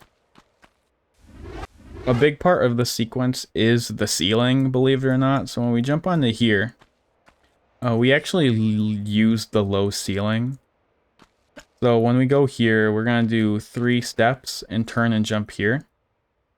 And so we want to hit our head on the ceiling. There's a higher part and then the sloped part that's lower. You do want to hit your head on the sloped part, because then you land farther back and you can just keep doing running jumps like that. If you don't hit your head on the ceiling, you're going to go further. So I can do something like this, where I don't hit my head on the ceiling, and look where I landed. That's not enough room to fit in a running jump, and I'll fall and die. So there's a lot you have to look out for trying to do a fast sequence around here. And a lot of it has to do with the ceiling, actually. Like there, I hit the ceiling more in the middle of it, very low, and I barely made the jump. So that wasn't good. 1, 2, 3, hit the ceiling a little, hit the ceiling again, then 3 steps, turn. And just the ending is just curves. And we want to curve off to the left here and turn and then jump up onto the lead bar. Don't kill this monkey. He can mess with you, but unless like you get knocked off the platform and you can't climb up and he's really bothering you, you really don't have to kill him. And then so after you pick up the lead bar, kind of just turn around and try and do a running jump off. There's a few different ways you can get out of there. There's actually a stumbleless way. Kind of like this. But that's dangerous. Probably don't do that. I recommend just running jump off, landing on this thing, and then falling off. You're late? Hey Queso, welcome in. And yeah, again, if anyone has any questions, just go ahead and ask. I can try and answer them, but I am trying to do this quick so it doesn't take too long, and I don't have all the time. And then pull this right lever, and then the next lever, and then from this lever, there is an interesting, very interesting thing here. Some people think this is a glitch, it's not. So from this lever, we can do 1, 2, 3, 4 steps and jump onto this pillar. So this pillar, it's a very special pillar. So for some reason, the devs placed a flip map trigger. So flip maps basically flip the map. So down there is the door we opened. And this has a flip map trigger on it for whatever the reason. And there are other ones scattered throughout. And they change how a map is presented. So it triggers the map to change, to flip. And if we jump onto here and jump back, we can come over this way. And we can see that this room is already changed to its destroyed state.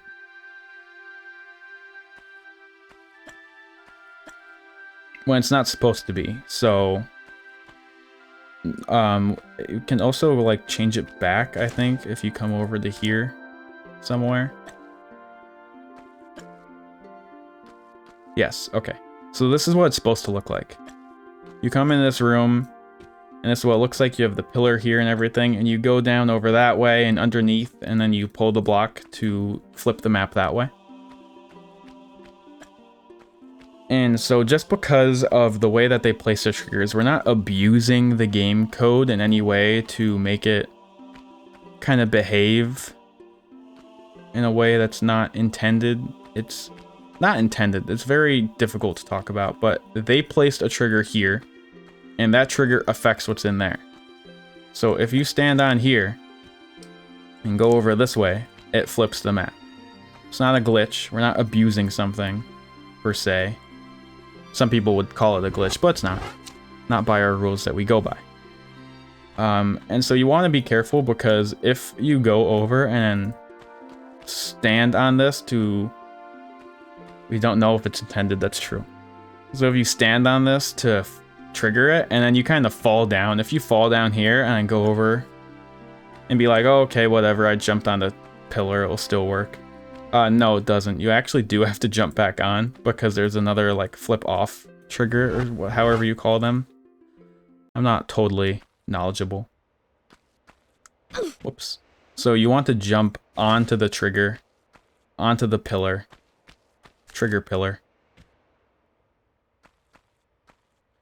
I would have, however, your explanation makes sense on why it's not. They left it there. Yeah, it's just how they coded the game and where the triggers are, and if we just go a different way than what they maybe have thought, what they did, and what they left there, it's not intended, but it's not glitchy.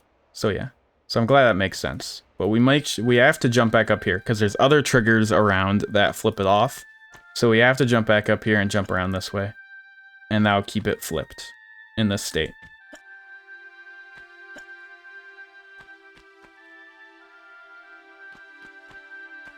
Yeah, I just, my perfect knowledge on all where the triggers are and exactly how flip maps work, I don't have the perfect knowledge for it, but I know enough. So I'm glad I can teach someone.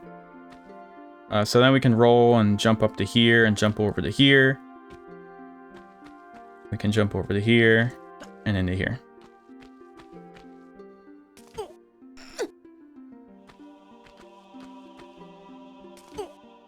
An easy way to come from here is to do a standing jump into running jump.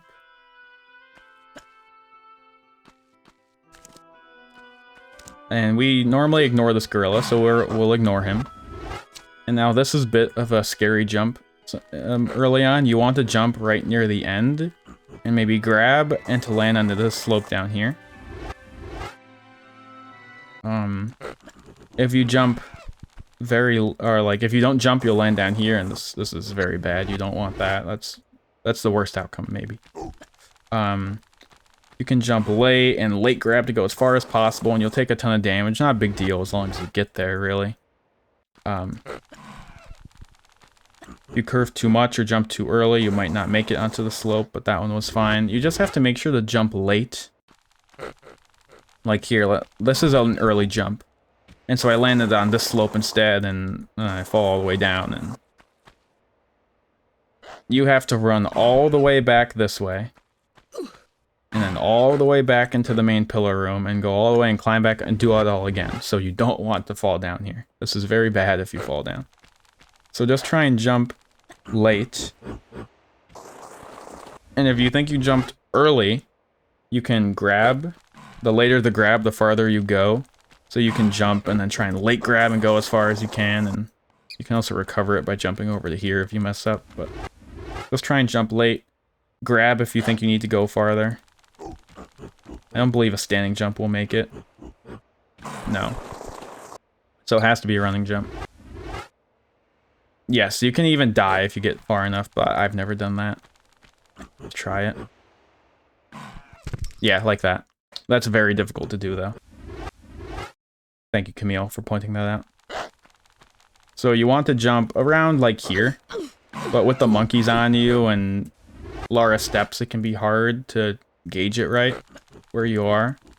So if you jump late enough, you don't even have to grab. If you jump too early, you do have to grab.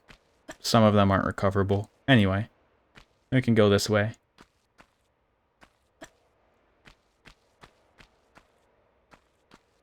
You can try and jump up here, and then you want to try and side flip and jump up, so then you don't stumble. Now, there's a strategy here by Tombo that involves jumping onto this med and keeping these breakable tiles unbroken, so then we can do a certain sequence. I don't recommend this. I'm just showing this for the curious people or people who want to know what this is about. So once you grab this med, you can do 3 steps and then jump. 1, 2, 3. And then do another jump. And then so from here, we can actually swan dive, believe it or not. So it looks like you're gonna die, but you don't. And so just a part of a sequence to go down the slope. 1, 2, 3, swan dive. And it looks like you're gonna die, but you don't. It can be very precise. If you mess it up a little bit, you'll die. So like if I go a little too wide, like this, and jump. Well, never mind. Ignore me, I guess. But you can die if you do it wrong. It's to avoid any kinds of fall damage. If you jump normally, you can take fall damage. Yeah, don't tunnel jump either. Don't hit the wall either. I've hit the wall before. You can do 1, 2, 3, and then jump against the wall. Okay, well, whatever. You can die doing it. It's a swan dive. It's scary. Anyway. So that's a different way to do it. And so once you swan dive, you want to jump to the left like this and curve back to the right. So then you land on the edge. And then when you land here, you can roll off and avoid the stumble. That's the point of that. You can also just run across these and grab this med. You want to grab this med. This is a good med. And then jump over it, and then jump onto the slope. And you can slide down. You can just slide down. It's easy to just slide down and kind of go forward and land here and then fall. Okay. This next part is difficult. Right here plays the music and then spawns that lion. This lion is a pain in the ass. So if you want to not spawn the lion at all and play it super safe, you can actually grab and then shimmy around this trigger. And then pull up. This takes a long time. This is more of a no loads, no med strategy. But it's something you can do if you want. But anyway, you can normally just run this way and then just kind of run around. Yeah, if you're using the magnums, you can kill the lion if you want. I don't recommend it though, because there are other animals you want to spend time killing. But the fastest way to do this is actually to cut corners. So you can cut corners and jump up over where the ceiling is higher. Like this. And cut these corners, jump over the ceilings like that, and try and get around the lion. That's very scary, especially since it's a dead run. If you mess up the corner cut and fall down, you're like in the water or way down here, and the amount of time it takes to get back to where you were takes forever. The most enemies have triggers like that. Just about every enemy has a trigger that once you hit that tile, it spawns them. There's some that spawn at the start of a level or after certain events or something, but yeah, most of the time it's a tile that you step on that will spawn them. That's how it works. So I recommend an easy way of don't jump over the corners. Just kind of jump around this way. And then you can keep on jumping around. And when you see this lion, just try and run around him. He might do some damage. But he can also knock you off. Another safe strat, if you're really scared of the lion, is kind of waiting right here. And when he runs by, you can do a running jump and then grab and land over here behind him. But either way, you can get around. Fast, slow, easy, hard, whatever. You can jump up here and get off to the right and turn. Jump over to here. And into the water.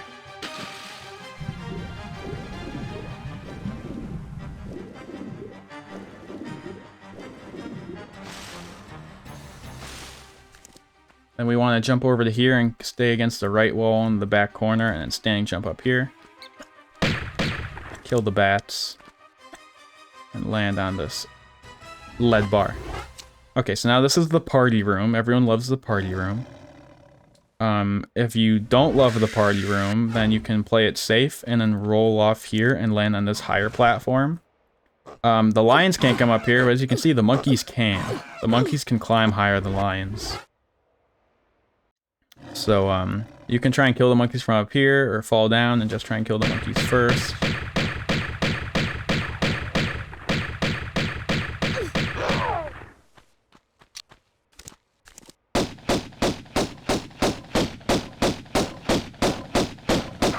Kind of like that. And then there's only a few monkeys and lions spawn. There should be more monkeys, actually. They're probably in there and they're running this way, but if you kill them all, you can grab this med. But that does take a lot of time. So as well, you can just do the party room strats, which is just ignore them. And run into the room. And turn around like this and... Whoops, that was bad. Pull the lever and just try and run out. Like that. So that was some good RNG.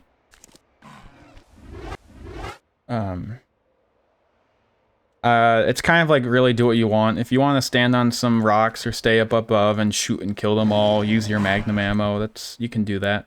I recommend killing monkeys over lions. If you're gonna try and use magnum ammo, I'd say like use it here and try and kill these monkeys.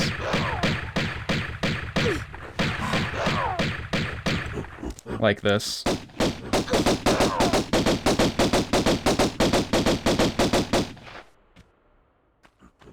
And of course the fastest way is just to ignore everyone and run right through. You can see that in high level runs. I'll have my PB at the time linked in the description to see what I do if you want to check it out. But if you're going to pick up the magnum ammo and the magnums in Colosseum and you're going to use them, I recommend to use them in this level, kill a ton of the monkeys with them, and the ending will be a lot nicer. That's my recommendation. If you're going for really fast runs, don't pick the magnums. Kill things with pistols and kill a lot less of things. And oh yeah, you want to roll against this hand and then you can interact with it from this side. It's just a lot safer than interacting with it here, because if you accidentally do up an action, you die. I can't load while dying.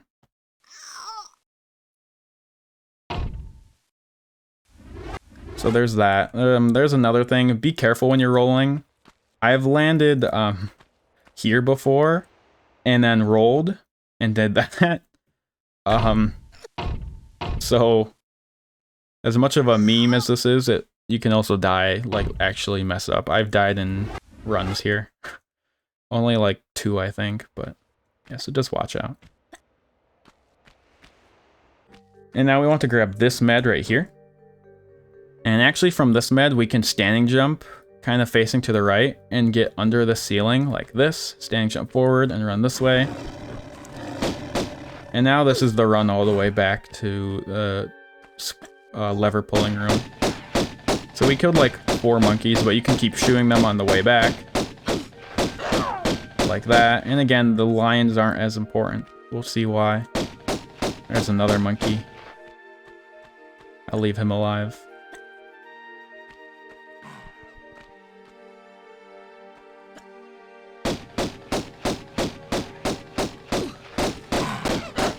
Hey, Darren.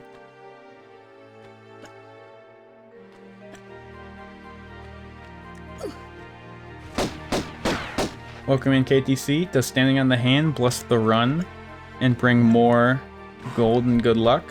Thank you in advance. I played this with my father for 1,000 hours and know everything you are mentioning. Nice.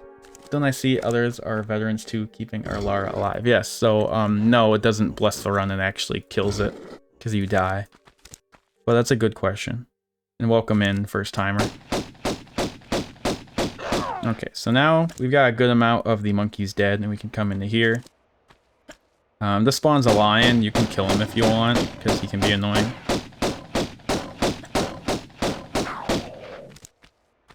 And we will run to the lead bars. So now the thing that makes killing the monkeys better is, in this room, the lions cannot climb up into this box because of these ledges. The monkeys can climb up into here. So that's the bad part. So fastest way is to back hop, side flip, and standing jump. The animals can mess you up, as we almost saw right there. So but with a lot of these monkeys dead, there's one of them still alive. You'll probably have to use a lot of meds at the end.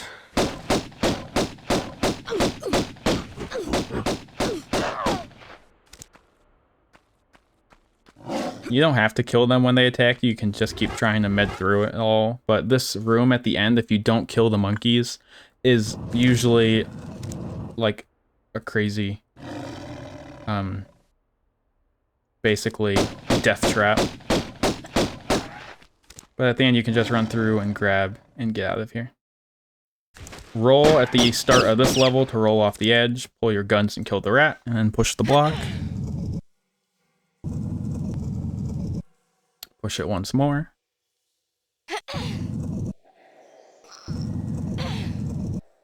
And we just want to stumble around the side and then push it again. And this lever, we want to pull on the left side. We pull on the left side, we can hold back and right, and then back hop off and grab this ledge and then roll.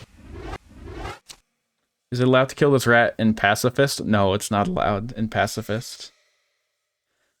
Okay, so once you land and roll, you want to be right here, and we want to do a standing jump and a running jump. And then we're going to turn and jump over to here.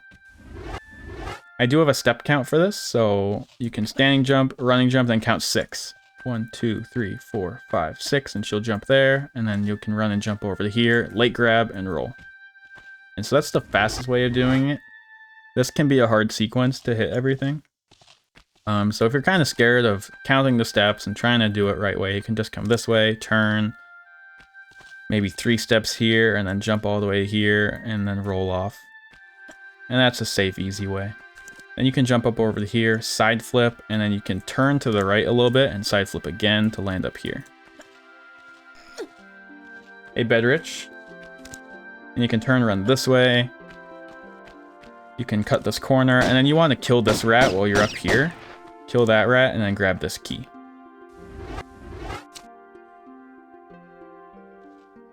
And once you grab this key, you can standing jump forward, kind of curve to the left, and land down here. You don't want to land on top of this tile. You want to land just below. And so when you're below it, you can run onto it and get a step reset, and then count 3 steps, and then curve and jump all the way over there. 1, 2, 3. And you can land all the way over here. 1, 2, 3. 1, 2, 3. That's the fast way. Again, if you don't like it, you can just run up onto it and jump instantly after 2 steps. Land here, jump this way, land here, and then jump this way. But make sure don't mess it up. But for the fast way, again, 1, 2, 3. 1, 2, 3. And grab. And then go, and then put the key in the keyhole. You can mess up here. If you hold up in action, she'll try and climb. So try and avoid that. So pull that key, and then you want to turn left a bit, like about this much, and then hold back and left to then land right about here, so you can jump and grab.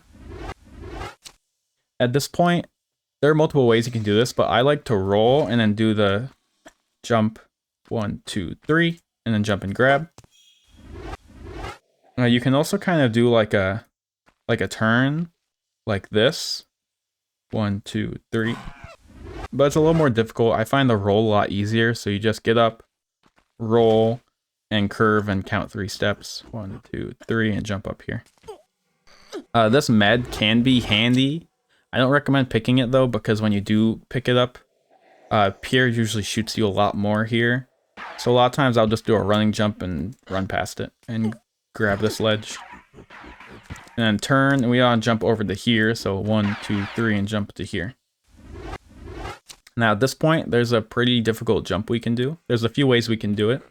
But basically, we're going to jump from here all the way to this tile, all the way down here is where we're aiming. That one there. And so there's a few ways we can do this.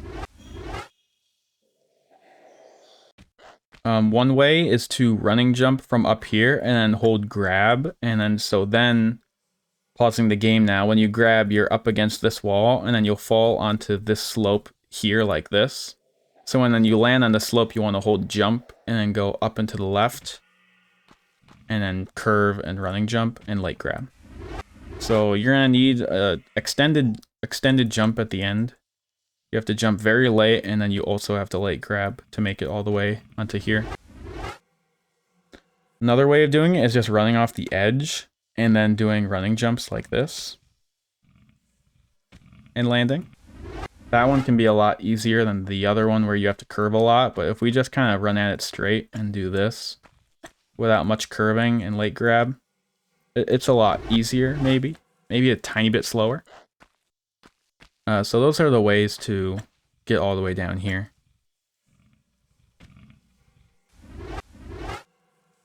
If you don't like that jump, you can also just, I guess, not do it. There's some other safer ways down, which is not that I honestly don't even know.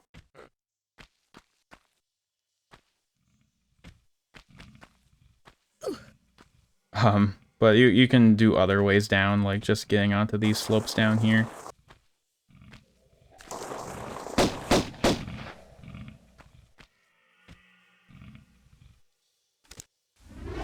You can also jump right as you hit the slope and then follow the sequence.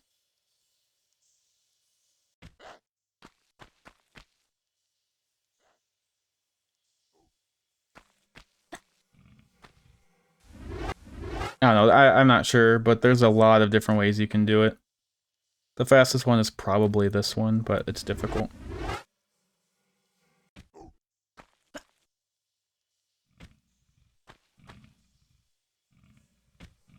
Like that. So you can also slide.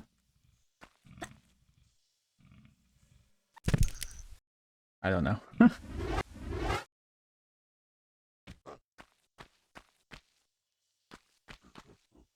Not sure about a safer way down.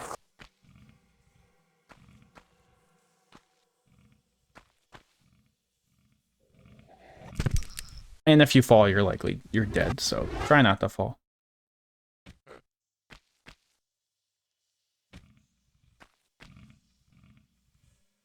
And from here, you want to turn and look at this ledge, and you kind of want to grab it on the right side, climb up. Now at this point, there's a swan dive we can do. So if we do 2 walk steps into a run jump like this, we can swan dive and land right here. Very similar to the swan dive stumble cancel we did in Folly earlier. We land right on the edge and we can roll and cancel the stumble. But you have to be careful about this. You can do 2 steps, swan dive, and if you're too far to the right, you'll bonk like this. And I've died this exact way recently, actually. So you want to make sure you're on the right side and you do this double steps, and you want to aim very close to the left of this tile, but you don't want to aim too far left because there's also this edge right there. I hit it and turned around, but you can also bonk on that. It's kind of hard to do though. If you don't like the swan dive, you can also just do a grab. Or you can just not grab and just do the same jump without the swan dive, and you'll stumble and lose a second, but it's not a big deal. Then after this, I like to run this way. Watch the spikes behind you, but run this way. Try and not let the rats get you. Run off here, and run over this way. You can climb up here.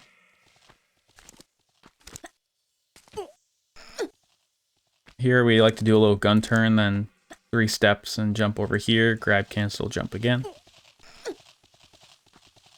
And head this way, and we can grab the lever on this left side. Now this next part, there's a few different ways to grab the key.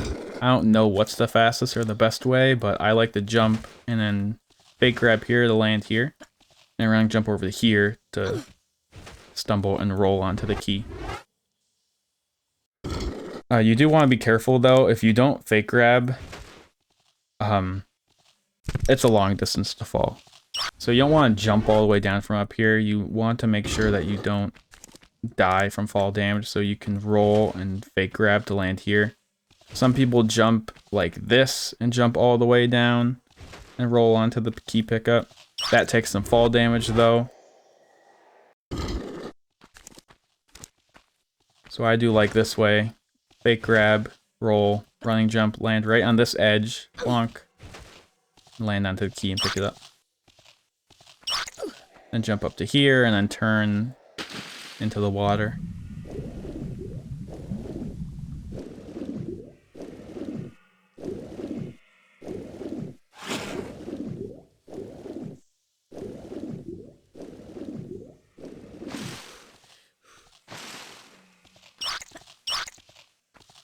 Three steps over to here, and you can turn like this and go climb up here. Turn around, then jump up here. Put a little curve in so you can avoid bonking and avoid step resets. Pull this. The fastest way is to back hop and turn right, and then side flip into the water. And swim this way.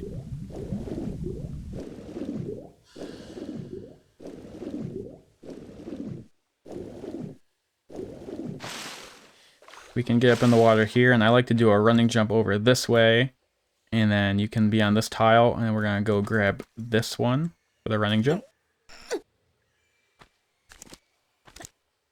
We can jump up here and grab this key. There's a couple of ways to go down from this key. The fastest one might be the 6 steps, so you can curve and do 1, 2, 3, 4, 5, 6.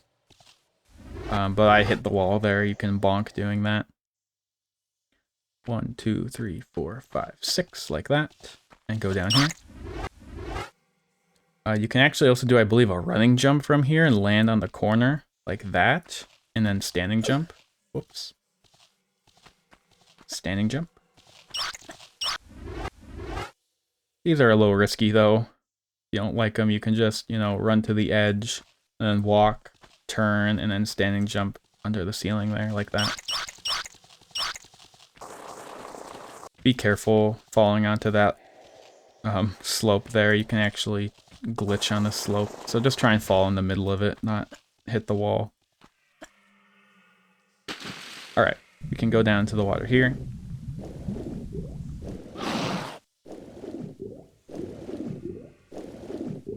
Swim, swim, swim. And go up and pull this underwater lever.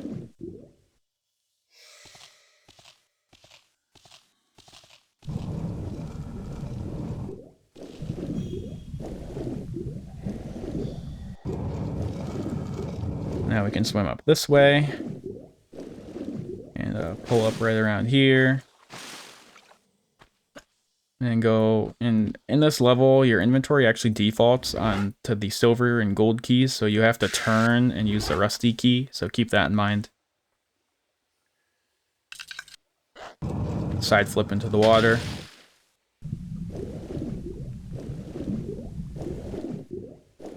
And grab the gold key. And now we've got all the keys to get out of here.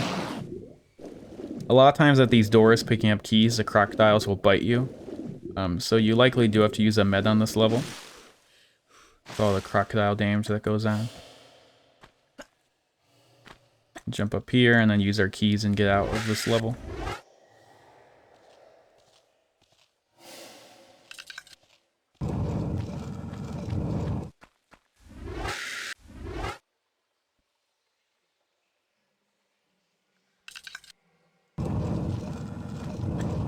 So we want to come over to here and climb up here. And then side flip and do a running jump to the key.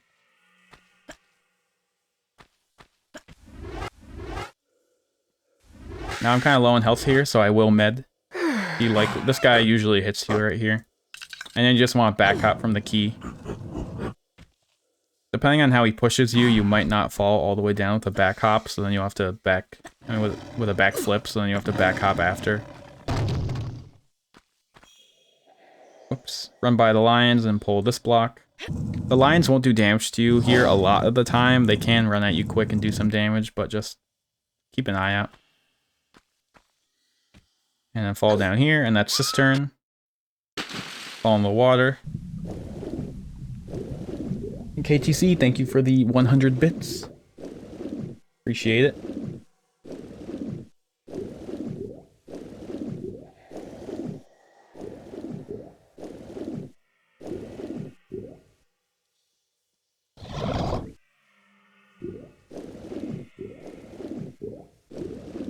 Well.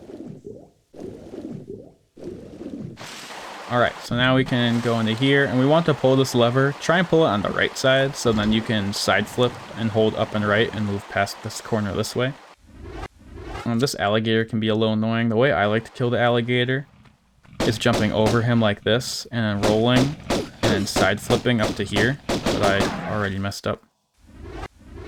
There's a few different ways you can deal with him. You do want to kill this guy, because believe it or not, he does phantom damage later in the level if you don't kill him. It's a weird quirk with crocodiles and water in this game. Yeah, I can't get the side flip up. That's the idea. He keeps pushing me around. You can also kind of just do it like this, where you run into him and he bites you a bit. And that takes some damage, but it can be pretty quick. And there's not much RNG there. But climb up here. I like to climb up on the right side. And then I hold up left and then just jump on the third step. 1, 2, 3. And then jump onto here and jump again and land about here.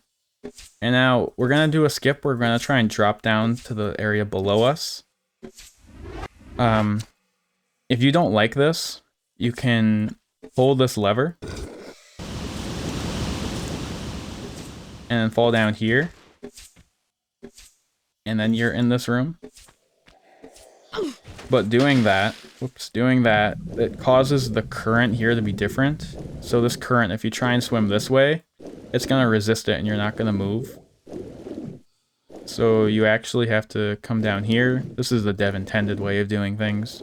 Then you have to come down here and pull this lever, and that reverses the current of the water. And you can go about your business from there normally. Like this. But instead, you can actually use our fake grab mechanic to your advantage. So you want to get into this corner here. You want to be in the corner as far back as you can, as far left as you can. There, as you saw, if you jump up into it like this, you'll see that I'm like, my shadow's like half off. I'm like barely on the tile. If you hold walk and press back, that'll fix that. You want to be in a position like this, as far back as you can, like this, as far left as you can. And then you want to turn. And now, my visual isn't the best, but it seems to work. There is this crack here at the corner of these tiles. When I turn, and this dark, like, I don't know, dark blue crack is in the middle, you know, of her butt. When that's right in the middle there, you can press back and grab, and she'll land on this one below. So again, jump up to here in this corner, press walk and back, make sure you're in the corner, turn, line up the crack with Lara's crack, and back hop grab, and then you're here. And then you can jump down here, and you don't have to go pull that lever because we didn't pull the one up there. The water is going the right way. Yeah, crack squared. But cracks, right, exactly.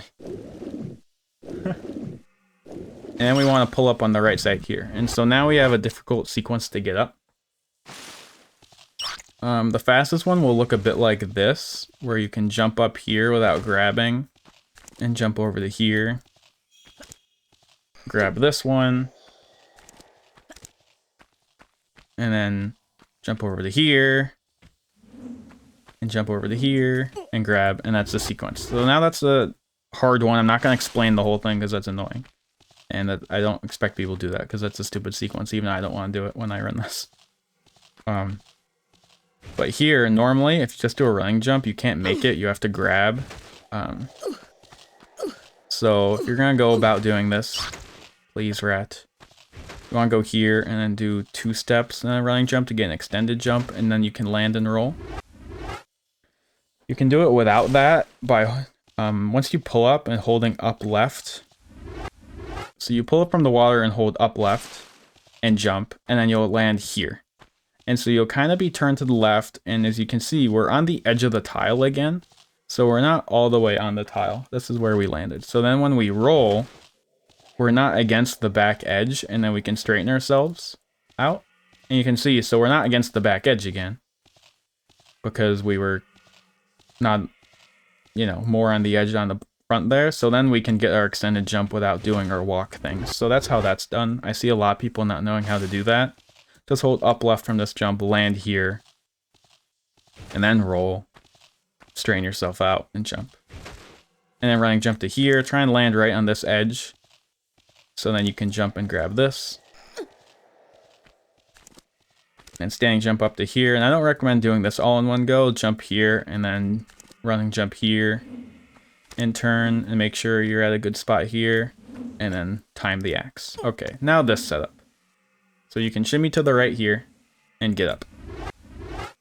So once you're getting up, hold jump, up, left, and walk to swan dive. There's going to be a lot of button inputs here. So shimmy, get up, and then you want to hold jump, up, left, swan dive. And then once you swan dive, hold roll, and up, left. So pull up, jump, up, left, walk, hold roll, until she rolls and turns around, then that's that.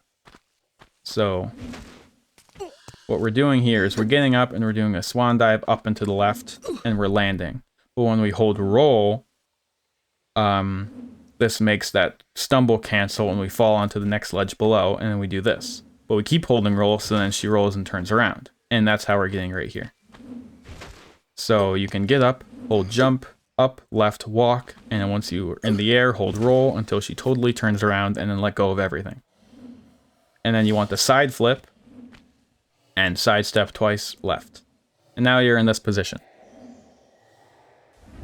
The setup is very efficient. This is a very good setup, very quick too. And so now from this setup, we're jumping down to that ledge down there, which normally we'd have to shimmy all the way over and fill that room up with water below us. And so from this position, we're almost in a good spot. Not quite. So we can tap left once. Just tap the left button very, very quick, like that. And so you get a really quick little turn. Just get like a couple frames of that tap in. And then you can just press jump up and right, like this. And you'll land. You can also not do the tap left and then just press jump up, and then after a quick second, then hold right, like this. I don't like that one as much, as you can tell. I don't do that. I like the tap left and then jump up right. If you're having trouble with this and you want something more precise, you can do the inventory buffering. So I haven't talked inventory buffering yet. I'm going to assume people know this, but basically you open the inventory and then press some input as you're closing the inventory and hold it again. So then it instantly opens the inventory again. So you can buffer a right input and then do jump up right. And that's good. So you can buffer left, I mean, and then jump up right. And that works. So from the top, you jump and grab this ledge. Oh, not like that. Are frame buffers allowing glitchless? Yes, they are. So you can also use those. So we can jump here, up left swan dive, hold roll, land, side flip left, 2 side steps left, And like Teddy just mentioned, you can also frame buffer. I mentioned with the F3, F4 keys, you can go in between those to advance the game one frame at a time. You can hold left and then you can hold F3, then press left, then F4 and let go of F3, then F3, let go of F4, and you keep going back and forth. And then that will advance the game and put some inputs in one frame at a time. Yeah, some people don't like these, but they're not a glitch. You can use them. And then you can do your jump. So this setup is pretty good. It takes some getting used to. It's very consistent though. But I usually do a tap left and jump up right and land down here. Run past the rat and whoops into the water. Yeah, so if your small tap isn't good enough, if you're tapping for too long or not enough, then buffering that with frame buffer's inventory buffer is a good idea. Yeah, like what Teddy said. Okay, here. Here a lion shows up. I think people usually call this one Natla. I don't know if that was just... You can kill Natla. And then go in here, because Natla's pretty mean. And pull this lever. But we can pull up. There's actually a strat to pull guns here, just as timing. And then run this way. And pull the lever. Never heard anyone called lion like that before. I believe Action Turnip called this Natla lion. Natla lion. I believe Action Turnip called her Natla. But can pull up here. If you just go right away, there's a higher likelihood that this happens and you try and get onto this lever and then, you know, you get absolutely murdered for the most part. So it's a strategy to wait up here for 2 gun frames. This is just for timing. And then go. And then at that point, yeah, see, now Natla kind of took too long. She still got damage off on me, but that's a strategy. It's not perfect or anything. And we want to jump up here and come up here. And now we have gorillas. So you can kill these gorillas. It takes forever, though. And it's a pain and you'll take damage. But you can climb up here and try and kill these gorillas. Try and play safe. Don't fall into the spikes and kill them. And don't fall down here because then, blah, you're dead. Okay, so these gorillas suck. So there's a few different things you can do. You can kind of climb up on this left side and then take, I think it's 3 steps and jump. 1, 2, 3. Oh, he got in the way. If they get in the way, it's gonna affect the step count. But let's try this again. Climb up here. 1, 2, 3. Running jump and grab, and then shimmy over to the right. You can do that.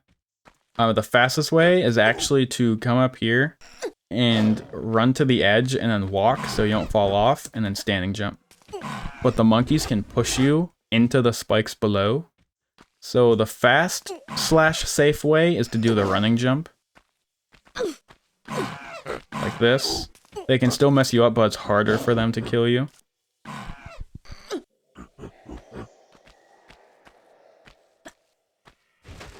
You can grab this gold key. And another med, nice and easy med kit. We want as many as we can.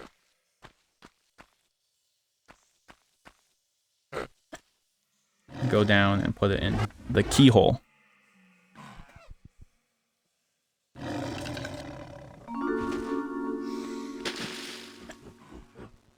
then we can do kind of a sequence like this, where we can do running jumps with curves. We started with a walk onto that platform to get a jump quicker. That can be a bit of a hard sequence. And this med, you can pick it up if you want. Again, smalls are a little inefficient, but if you're going to have to use a lot of meds, you might need the small. I was pushed 3 times in a row in a run. I'm never doing single jump again. Yeah, the RNG is quite bad sometimes. Okay, so then we want to push this block once. A lot of people push this block totally incorrectly. You want to do it a certain way. You want to push it once this way and push it around this way. If you push it onto the wrong tiles, it'll open doors that spawn monkeys and rats and shit that you just don't want to deal with. So we want to push it this way and pull it onto this tile. And then pull it once more. This next room has boulders in it, so the best way is actually to There's a couple ways you can do this. Fastest way is to running jump in and then standing jump forward onto the keyhole. Some people don't like that. You can just run down and then hold up in action, and then she'll climb up without getting killed. Another easy small backup med if you so want to get it. And we'll come back out here, and now we push it a couple more times.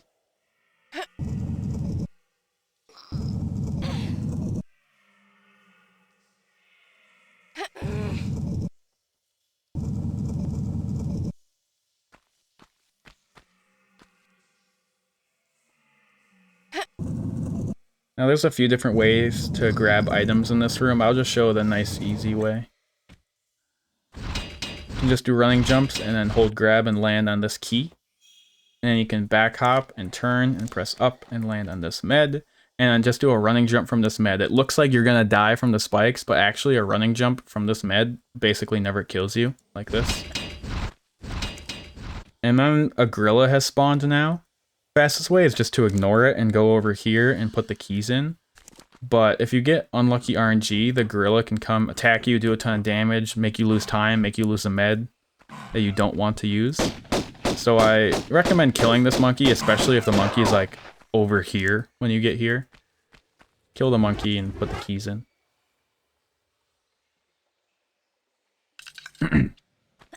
Yeah, I think it's an action turnips TR1 any percent glitched PB. I remember watching it and he called the lion Natla. That was before Skyfish, so you had to deal with Natla. I just thought it was funny. I don't think anyone else calls her Natla, but anyway. So you swim over to here. Over here. 4 steps jump, and then over to here. Here we can just do standing jumps over here, and then a running jump and land on this platform here. If you fall all the way down, that's not good. You'll have to swim all the way back around if you didn't save, but it's not hard to avoid falling down. Just watch out.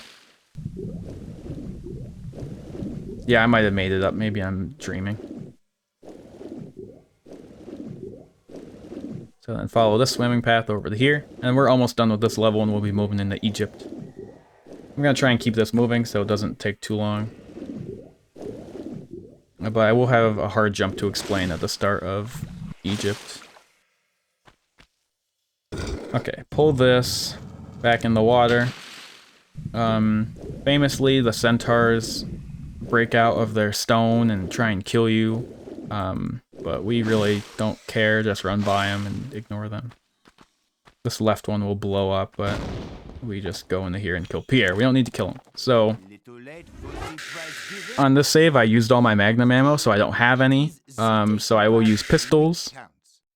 If you save magnum ammo for Pierre, you can use them here, but I'm just going to use pistols. And we actually got RNG. Oh, never mind. You want to jump onto this pillar, because then he kind of doesn't know what to do and he'll run away. If he runs away this way, you kind of have to chase him.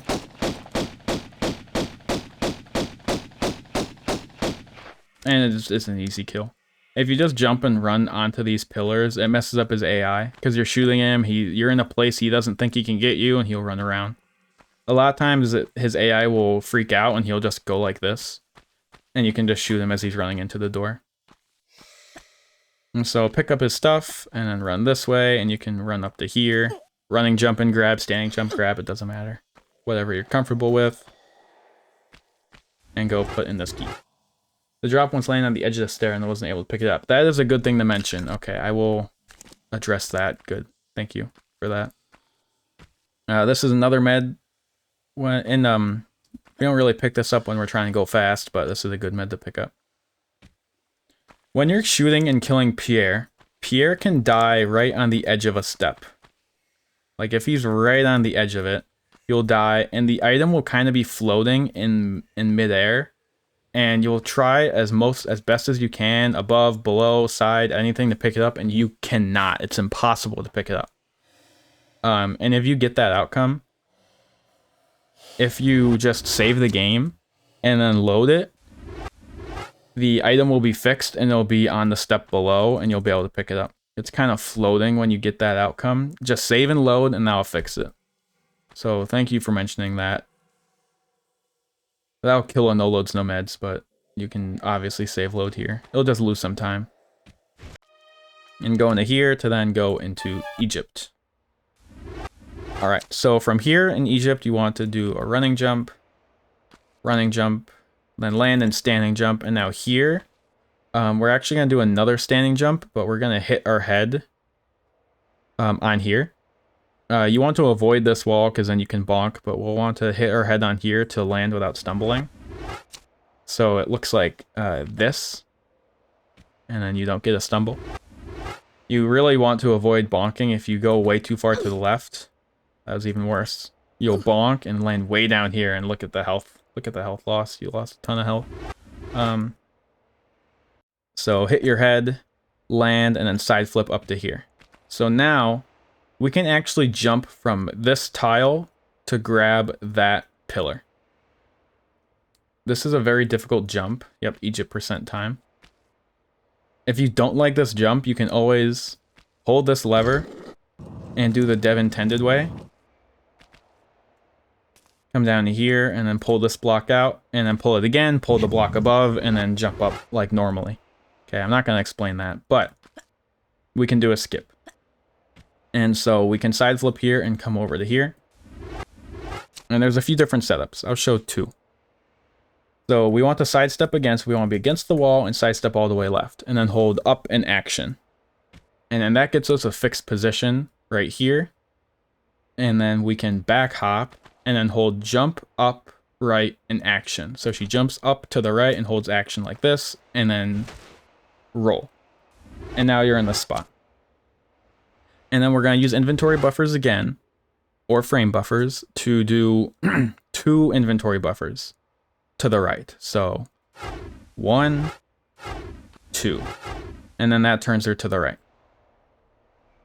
That's the same exact thing as 4 frame buffers. So a frame buffer is 1 frame, and inventory buffer is 2 frames. So we can use like F3, F4, and then hold right and do 1, 2, 3, 4. Turn like that, 4 frames, or 2 inventory buffers. And then you can do a running jump and grab. But it's still a tight jump. It's still a hard grab. So there's actually another thing we do also with frame buffers, actually. Whoops. You can come here again, do this. 1, 2. And so now we're going to do a running jump. But we're going to use the frame buffers. So we're going to do F3, F4. And as you can see, we're advancing 1 frame every time as we're moving. And we're trying to find a good frame for us to grab. So let me get my mouse here. You can see my mouse. So we're advancing the frame, we're going along here, and we're looking over this way. And so as we're advancing the frames with F3 and F4, we're looking here, and then we start seeing this black texture above the sandy. This isn't there yet, not yet. Here we are again, and now here is good. Basically, once you get past this initial one, and then you see this higher slope part of the black texture, then you can hold action and she grabs. Let me show that again. This is not what the turns. So you do your turns and do a running jump and then buffer, and you're looking. So boom. I think this is the first good one. You see the higher slope and then you can grab. No, okay. It's the next one. Pardon, I haven't used this in a while. So running jump and there. So you have your little one, and then you have 1 frame where you see the higher one. The next frame is the one that it will work. This is the first frame that she'll grab.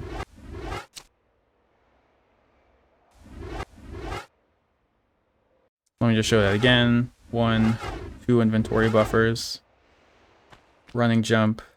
We're going to start advancing frames. Looking. Okay, so there's the low slope. Oh, there's a higher slope part of the black one. So it's 1 more frame, and then this one works, and I can grab. Okay, so let me just show that setup again in its full glory, jump up here from up there, sidestep, up, action, back hop, jump upright, action, roll. Do you need to grab during the frame stop, or is it okay if you begin grabbing after the stop frame advancing?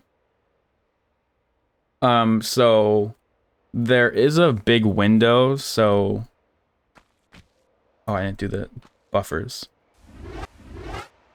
So if it was a one frame window, if like you had to grab on that frame, then you would have to press action and then let go of the frame buffer button, F3, F4, F2, whatever you're pressing. But here there's a big window. I believe it might be 6 frames or something. I don't know.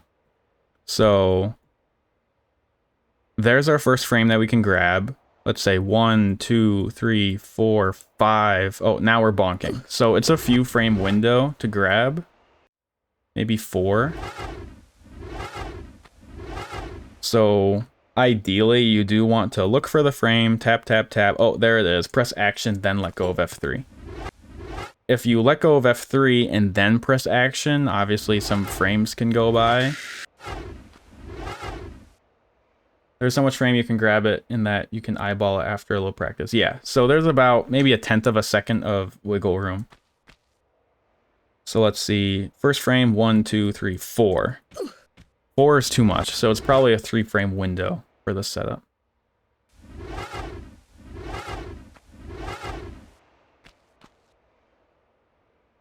One, 2, 3. Oh.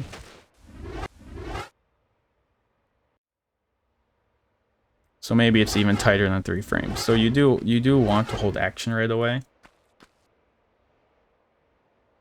There's the frame. One more. Yeah, so it's a 2 frame window. I believe it's actually more lenient on the other setup. But so you want to hold action and then let go of your buffer key F3 or F4 or F2.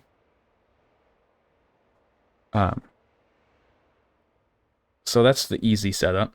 There's a harder one where you start off the same way, where you sidestep against the edge and then up in action, and then after your up action, you hold roll, and then you start buffering. So in the roll, you want to start buffering, and you're looking for a certain frame. Wait, I'm doing it wrong. Sorry. You want to do left, sidestep left, up action, roll, and hold forward. So now I'm holding forward, and then you can buffer, and she'll start running forward, and this is the frame you're looking for. So on this frame, there's a little triangle between her legs, because she's starting to move her foot, and she's running. Once you see this triangle, that's a good frame.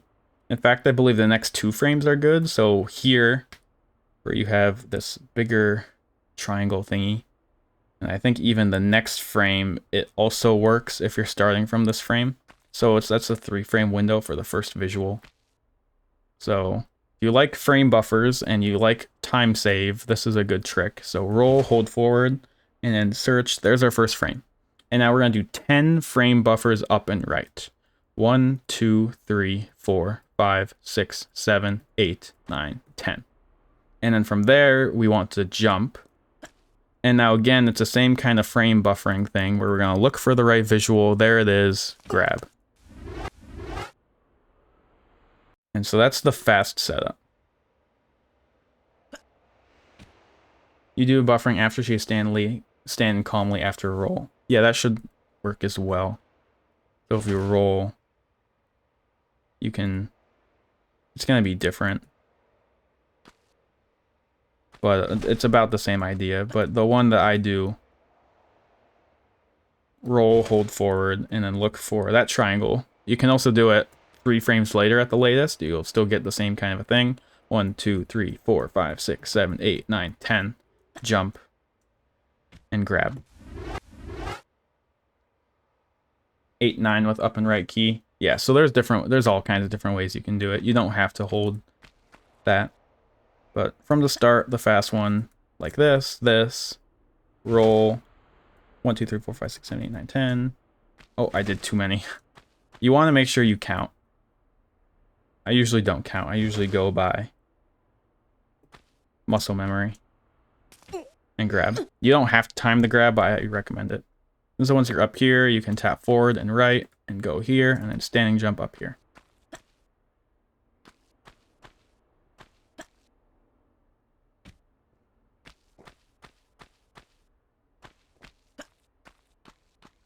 And we come up here to the Sphinx's head and grab the key. Once we grab the key, we can actually side flip down to here. And now we have Mona. So Mona here, we want to shoot Mona as we run this way. We don't want to fall down, we want to run under this part of the head. Shoot Mona and fall down here. And then roll and pull this block. So now this is RNG if Mona attacks you or not. Mona is not our friend. This is bad RNG. But Mona popped out. So then we side flip and land up here. So you come from up there. Shooting Mona helps with the RNG. She'll usually run off that way when you shoot her. But she can still attack you. So when you pull this block, she'll run in and out of the block, attacking you. And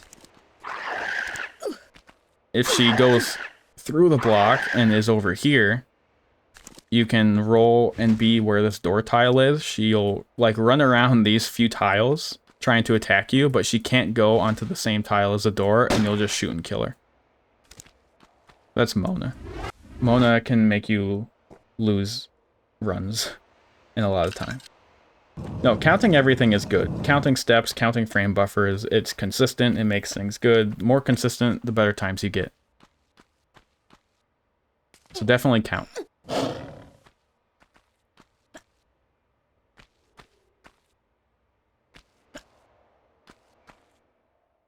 We want to run this way.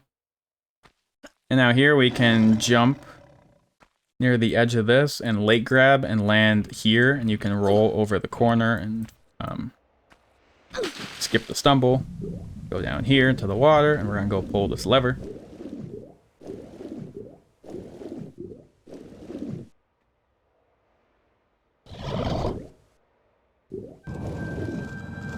Glitch, no glitch. You want to get up here, right on the seam between the two tiles. Lara, thank you.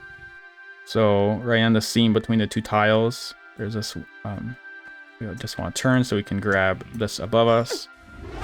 There's a bit of a hard jump here. You want a running jump on top of this block and then hold right, hold right, and then late grab. Sorry. So this can be a very difficult jump actually. But jump, hold right, late grab. So it's all about the curve in the midair. You can jump too early and then curve too early and then curve too much and she won't grab. If you grab too early, she won't grab. You want to jump, curve after you're on the block, and then late grab. If you really don't like this, I guess you can push the block over one and then jump up simpler, but that loses a ton of time.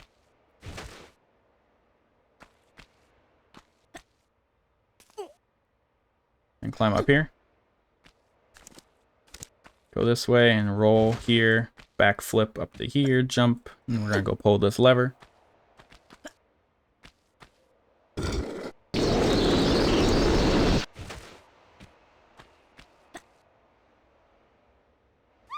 Okay, that was bad. Don't fall there.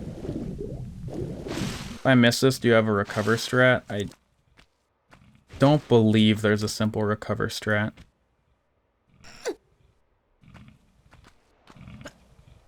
I'm not sure. So, like, you miss this, get something like this, you're like, oh, crap.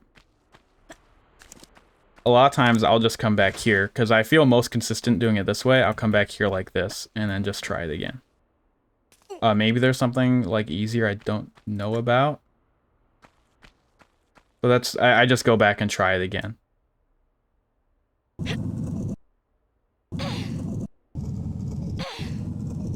But then you can pull this, and then go to the other side and push it.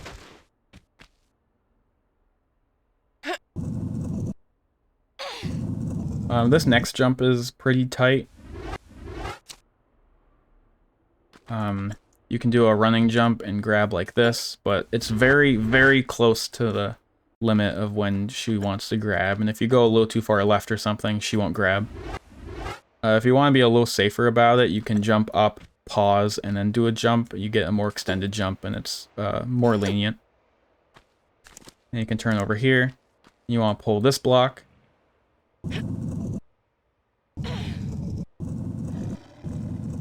And back hop and jump on top of it.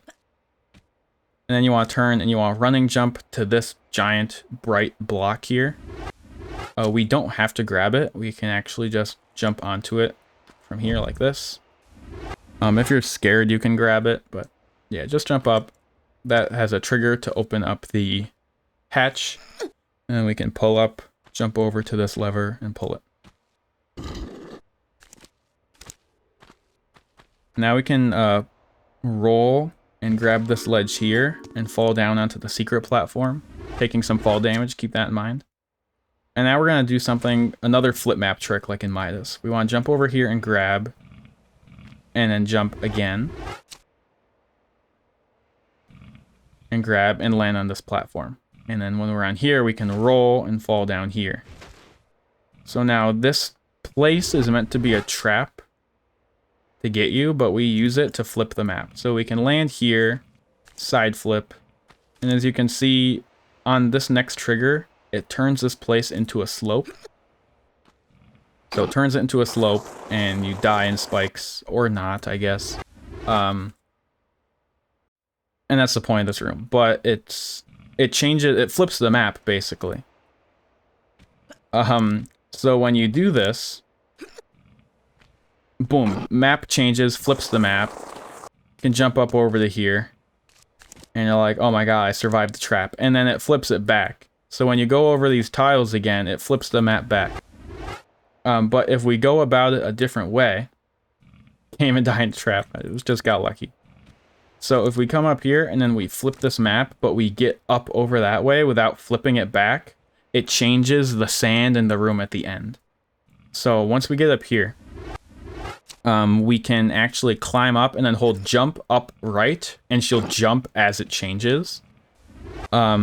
Not a glitch, it's just the fact that Lara is standing on something for 1 frame, so she's allowed to jump. So as we climb up, she's able to jump as the map is flipping at the last second, and she jumps up here. And so that keeps the map changed in that slope form. And we can come around this way and keep going. And we want to grab these magnums. And we come down to this room. Now this is actually a hard jump, because from here, I always feel like it's not legit similar to a left jump from a block in Atlantis. No, I mean, again, it's just kind of like the Palace Midas one, where it's just playing with the flip map triggers to change something in the level, not precisely a glitch. So, from here, there is that ledge over there, which is actually a little higher up.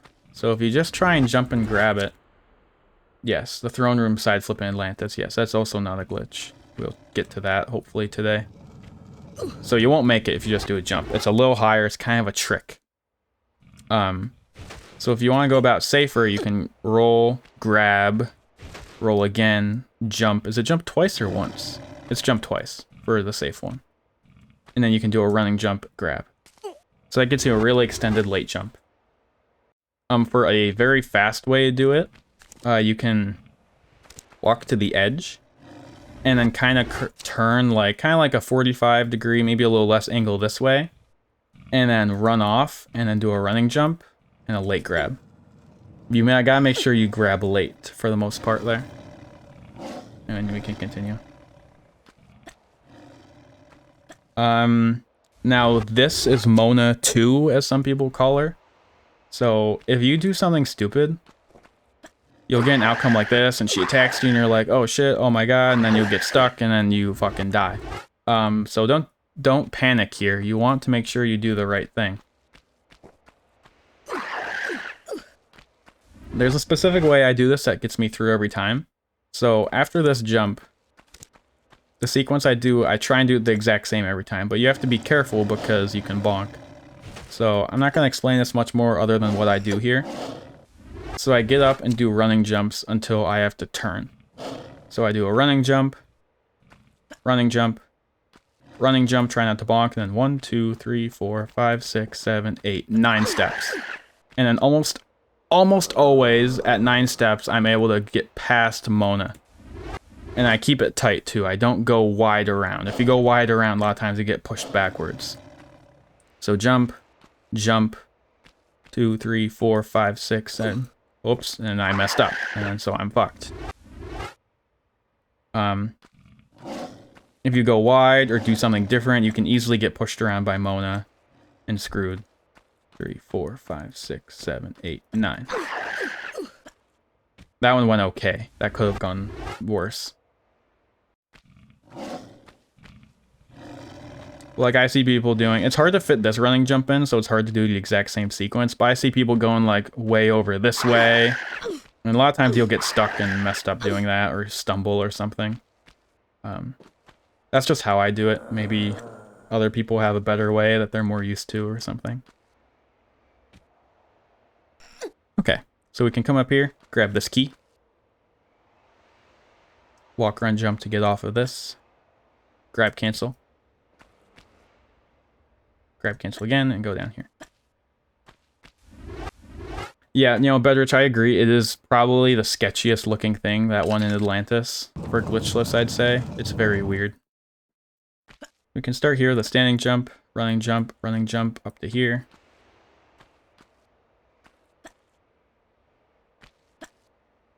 I just want to keep on running, jumping. Curve around here, and then we want to go to this block.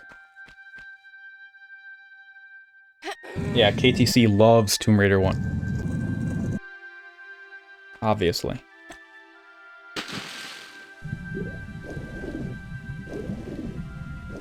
Okay, so this level is one of the scariest for a high-level run. There's a lot of difficult tricks, and I wouldn't expect most people who are starting out to do any of these, but some of them are very difficult.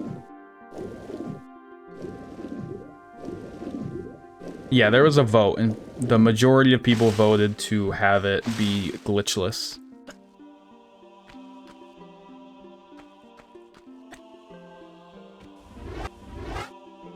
A part of what makes something a glitch or not is what the community agrees on to be a glitch or not. So just the fact that people voted, and we had a vote with people's votes counted if they ran the game or not some couple years ago. More than 2 years ago, I think. That's justification enough to make it not a glitch. Yeah, I mean that had some ambiguity to it, so that's why there was a vote. Yeah.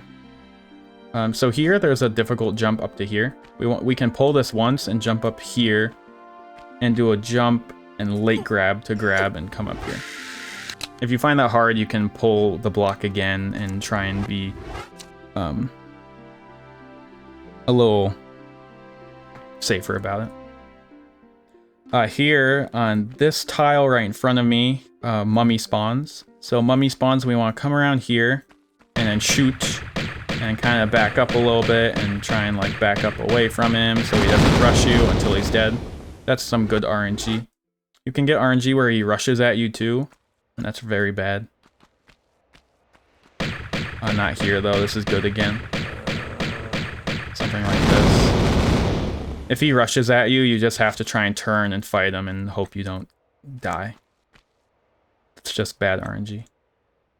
It's just RNG, there's no set way to avoid it. You can hear it when he's coming, you can hear his footsteps, da-da, da-da. He's like sprinting at you already before you're around the corner. So you know when it's gonna come, but there's no avoiding it.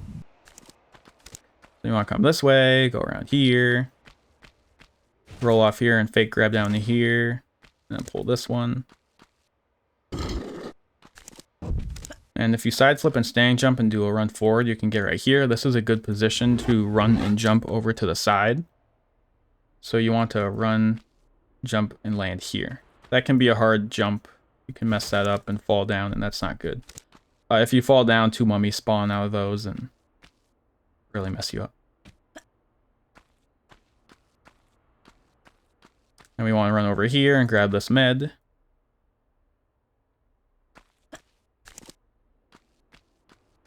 Now we want to jump over to here. And we can jump up here with action. If you jump up normally, you're actually gonna move forward over time, and then you'll just end up bonking. Like that. If you hold action, she actually lands more on the edge, so you can actually hold jump and action, jump up the whole way without ever having to reset yourself. So there is a shimmy skip here. I recommend anyone new to this and you don't want to do a very hard jump, you can just come up here like normal and then jump over, grab, and shimmy all the way to the right. If you're feeling adventurous and you want to do a hard jump, I recommend saving, but you can come up here to this one and we're going to try and jump over to there and grab. So we want to climb up on this block right in front of us. So right in front of us here, you can see that there is this this blue spot. So you want to climb up with like kind of her head in that blue spot somewhere. So try and climb up like here. This is a good spot.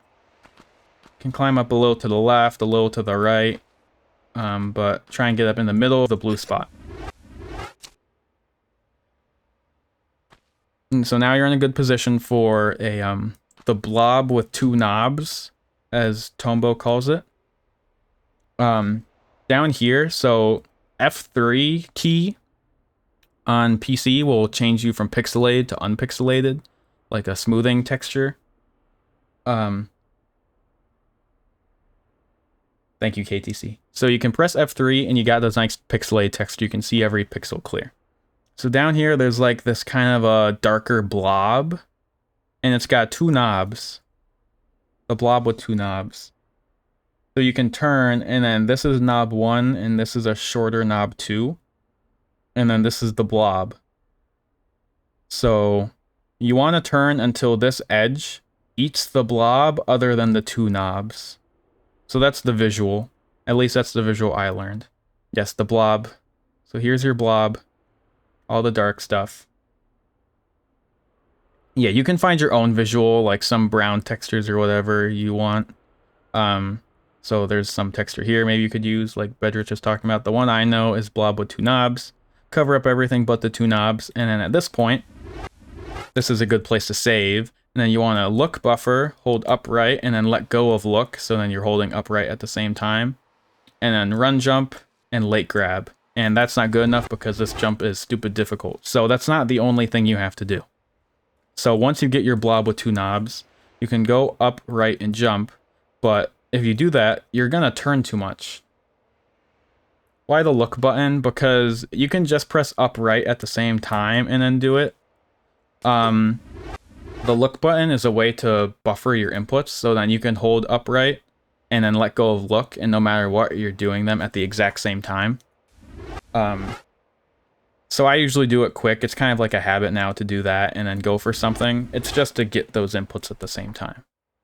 So then at this point, because if you hold up and right the entire time, you're going to turn too much. You have to let go of right a little bit in the middle of the jump somewhere. Either at the end and let go and late grab, or sometime in the middle. This kind of takes a muscle memory of getting used to. So I have a muscle memory of upright, and then I kind of let go in the middle of it and tap a little bit and add some more in. And you have to get just the right amount, so then you can turn and late grab and grab it. There's not much more I can explain past that. If you want to, you can try and frame buffer it and let go of right a bit and then frame buffer and then try and grab, but I don't know a good strat for that. But this is a very difficult jump. So you can climb up here on the blue texture, turn, look for your blob with two knobs. There are the two knobs. Okay, blob is covered. Save the game. And then upright, let go of right a little bit, and late grab. And it's all about the muscle memory. There's another one you can do. God, I don't even know how to do it. But you get like... I don't know the setup, but you can get about here. Maybe a little to the right side of it. And you can line up, and then you can fall down and do a running jump like this. I'm not sure how to do this one. I've never done it before, so maybe there's someone else that could explain this one. It's a different way of doing it. It might be a little bit safer, but a little slower. But, yeah, I do this skip. Blob with two knobs visual. Upright. Let go of right a little bit and grab. Hey, Ice-T, welcome in. Then you can run jump down here and grab. And then you can turn and roll against the left wall. And then when you backflip, you can side flip left and land on this lever. Jump up here, do the same grab things up the stairs, and come over here and climb up. Now here, I don't think I have enough ammo to kill this guy with magnums. Yeah, so we can shoot him, but she'll run out. And I'll swap to pistols. If you didn't use all your magnum ammo on like Pierre and other things, you should have enough magnum ammo here to kill this guy. It's not really a big deal that we ran out, but if he ever runs at you, I'd say side flip to the left like this, and I can get him off your butt for a second.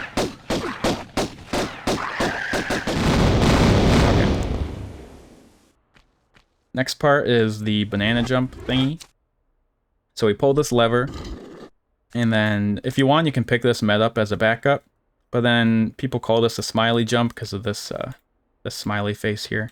But we want to jump around this wall and then land down there. So the safe way is to come up here, back hop, and then turn just past it, and then jump, curve, and late grab. You have to late grab to get the distance. Right, what KTC said. If you get attacked by this mummy, you can run to this door tile and stand where this door is. Mummies don't like doors. And you can kill him from here, he won't bother you. But, so yeah, you can swan dive around here. Not swan dive, sorry. You can also do it continuous from this lever. I like to count 6. 1, 2, 3, 4, 5, 6. Jump and late grab. And land, roll, lever. Yeah, you can swan dive too, but don't do it. I won't show that. If you hate that jump so much, you don't even want to save for it and try it, come over here and pull this lever. And come down this way. And down here, and now you're in the same spot. That's the safe way. I find the swan dive easier. Well, the swan dive... Okay, fine. The swan dive is extremely stupid in my opinion. I'd say it's definitely not easier. Especially if you're not going for it in a sequence. But from up here, you can do a swan dive that hits your head and lands down there. It takes no fall damage. And I guess some people find it safer. I say this is 10 times harder and don't do this, but it's all a matter of opinion. So then you can go here and then swan dive. Whoops. And swan dive. You have to curve a little left and land down here.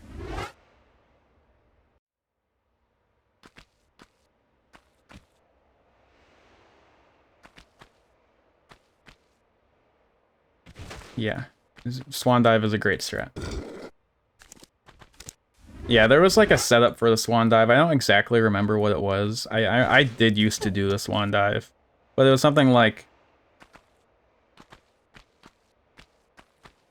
I don't know, I forgot. A back hop into a standing jump, running swan dive. I don't know. There was a... The swan dive was a strat before smiley jump. Then we can go over here. Go over here. If you want the small man Uzis, they're not needed. You can pick them up here and do a walk, run, jump. You can also just run past them. And then land on these items. It's not even faster. The swan dive is faster by, if you do it perfectly, nearly half a second, I think. But then once you're here, you can turn a bit and roll, and then get a running jump past this weird, whatever the hell you call this thing, and you can running jump over here and get this artifact. Just don't fall down. Emblem, yeah, whatever you want to call it. And pick up all these bad boys. And then here, you want to back hop off here, grab, roll into the water, grab, and go into here.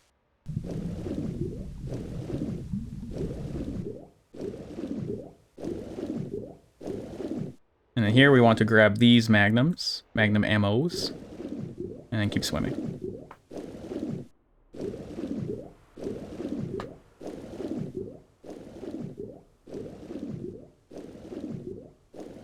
These magnums.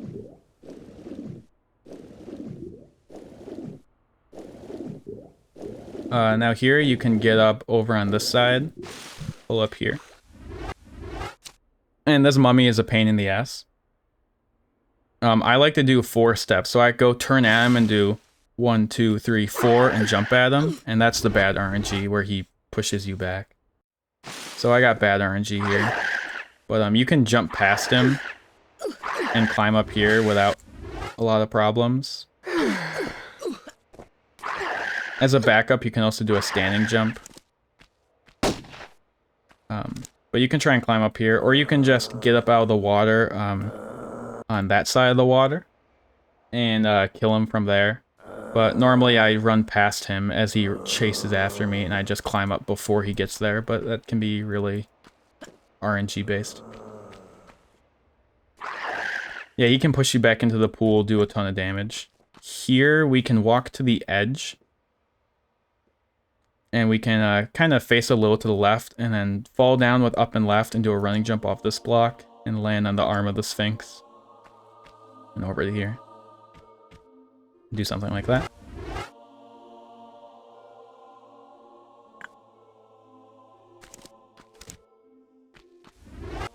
Then we just go around, put all the artifacts in. We're going to be heading into a sanctuary.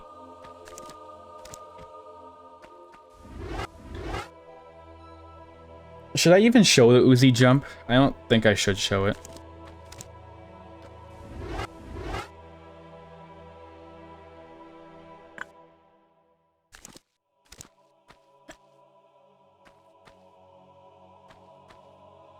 One thing about Sanctuary is the enemies. In a very good run, you're going to show us all you got. So we want to use the magnums throughout this whole level, basically. Normally, most optimized, we don't pick this up. Don't need it, but I will pick it up because we're gonna need to kill the flying guys. And if you're gonna go for a safer run, I'd say kill the flying guys. But anyway, so here, we can land on this left side and then walk backwards while shooting. These guys do a stalking animation like this. Whoops. They do that stalking animation when they're a certain distance from you, and your walking animation's almost the same speed. And so if you walk back like that, well, they kind of stay in that window distance range to so then you can just shoot them without them attacking you. But that's also RNG. Sometimes they don't stalk. Is it my fault? No. There's just RNG. Sometimes it can be your fault where you're too close to them, you're too far like to the wall or away from the wall or something. You could be in a bad position, but for the most part, if they rush you, that's just random. So then we can come up to here, and then now there are two ways we can go. One way is extremely hard, extremely difficult, and doesn't save much time. One way is a lot easier, loses a tiny bit of time, and is highly recommended. So we'll do the stupid way first, which is go over to here and jump up to the top of the Sphinx. And we can do a really stupid jump over to the secret platform with the Uzis on it. The way I do this is from here. I'm going to get a step reset on this ledge right here in front of me. And I'm going to count 5 steps, and I aim kind of at the shotgun shells you can see.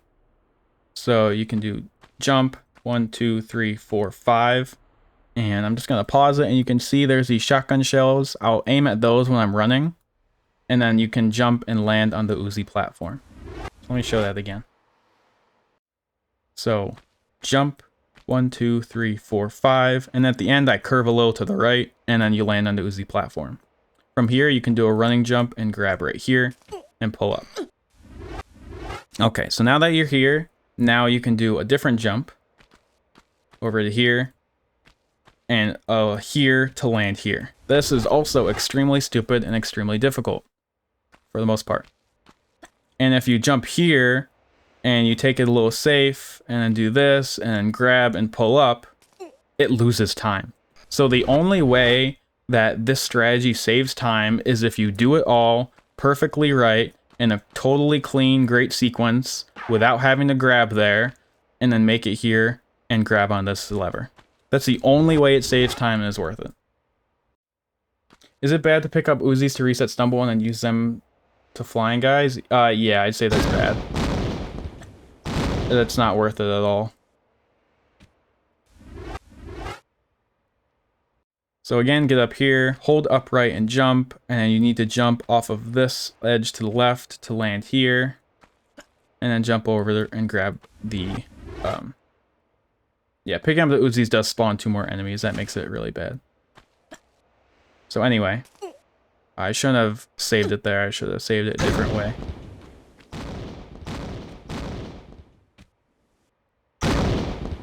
Excuse me. I'm trying to teach.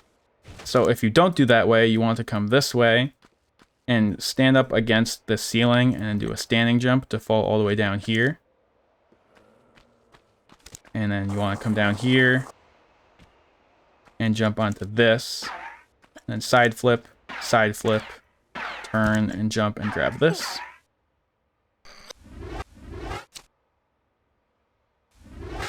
Need to heal. And then, I never do this route, so I don't know. Then you can jump up here. Whoops. And you can do a running jump without grab to land here. And up to here.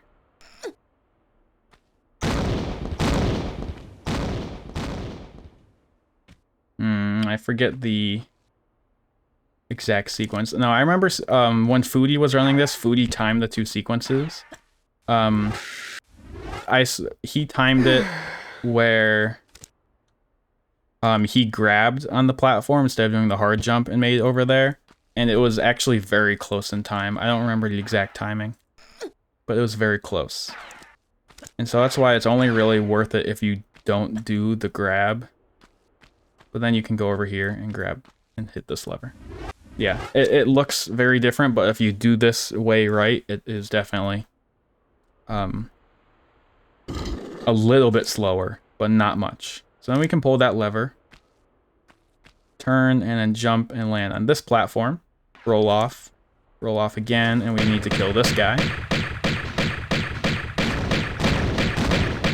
Like that. And we need to run over to here to pull the next lever.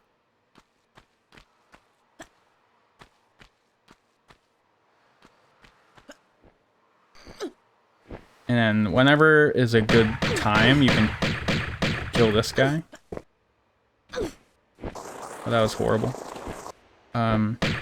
Fastest runs don't kill these flying guys. We just hope that we get good RNG. But you can pick up the extra magnum ammo and kill them. It's a lot safer. Yeah, we can jump over to here, and then you can do a running jump to this without grab, actually. And you can roll if you want, and then jump over to here onto this edge, and climb up here. Yeah, they usually screw you over later in the level, so you should really kill them there. Then we can pull this lever on the right side, and side flip to the right. Roll, stumble forward onto the med. Pick it up. It's a good med to pick. Then fall off and late grab to land on the slope and late grab again. And run this way. There's a few different ways that you can do this jump here to get down without falling, but I recommend just falling right onto this slope and then jumping as soon as you land on the slope, and then you're down here. You can also just do a complete running jump like this and land on this platform. Let's say you screw up big time and then you do this and then, I don't know, you fall down, you're like, oh shit. You don't have to climb all the way back up and do it again. From this platform, you can do like a banana jump from. It's very hard with the camera, but you can kind of turn and do a walk, run, jump, and jump over to here.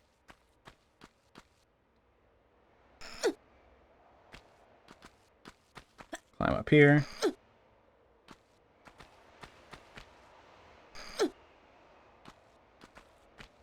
Over here, into here, and pick up the key.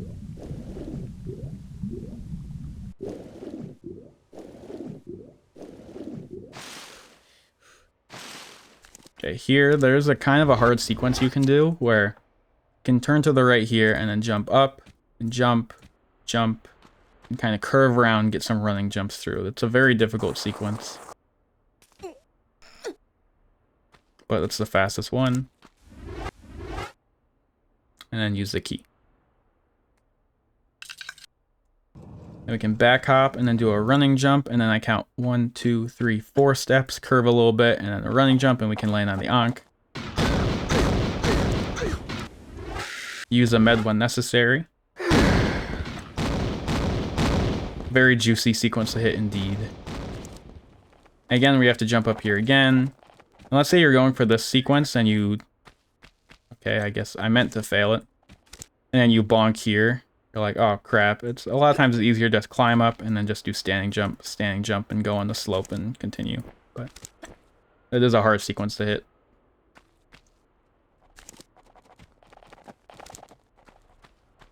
And we want to come over here, jump, try and not fall in the water, and then jump up here on the right side.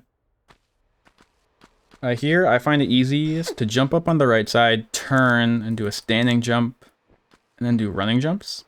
Running jump, running jump, running jump, and then kind of curve a lot, and running jump, and then land on... Whoops. Supposed to land on this slope. Like this, land here, and then land here, standing jump up here. And so now... there's a little lip here that we can land on. And so once we land up here, we can jump and land about on the lip. It totally messes this up, but then you can land on the lip and roll off. And try and show it. And again, if you're killing these flying guys, kill this guy when he's in sight, if he's in a good position. So I'll just kill him now.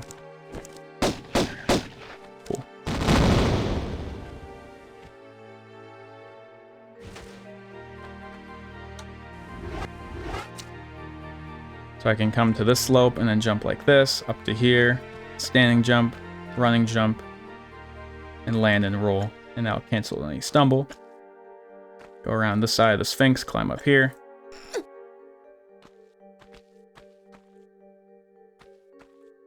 Jump over here and get up.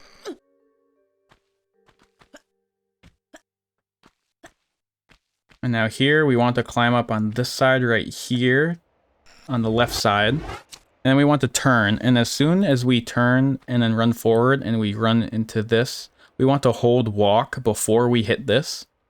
And when we press and hold walk, she's gonna walk the step up, and then we do 2 steps and then jump. It's a very weird looking sequence, you have to get used to it. But run, hold walk, walk step, 1, 2, run. So you want to hold walk just to get that walk step up and then let go of it. So walk, 1, 2. So then you can jump right at the edge and get this kind of a difficult jump. 1, 2.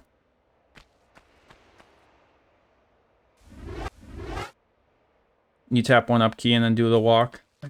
Like this. Yeah, you can do whatever. Whatever works for you.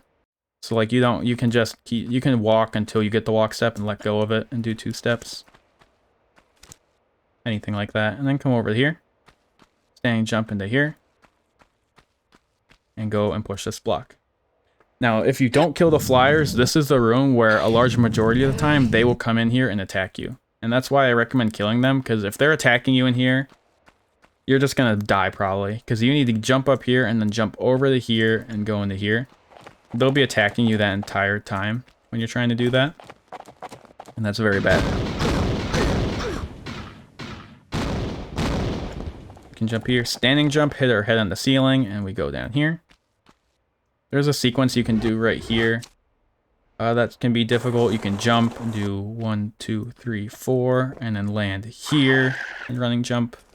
That's a very difficult sequence.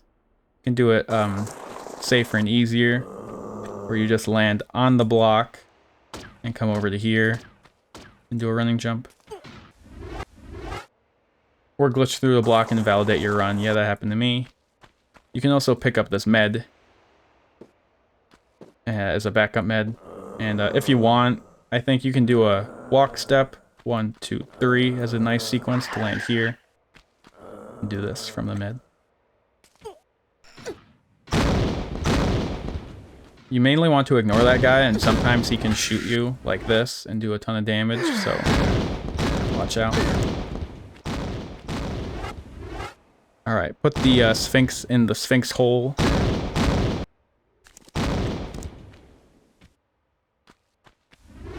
The Ankh in the Sphinx hole, what am I saying? And then you can turn here and then just jump up to here. Or you can just climb up. Yes, exactly, Ice-T. And then you want to roll off this edge onto the slope, grab, fall down, roll here, and you can jump, and if you turn and curve right and leg grab, you can fall in like that. And then we head down to the bottom of the statue. Inception. Sphinx into the Sphinx hole. Right to here.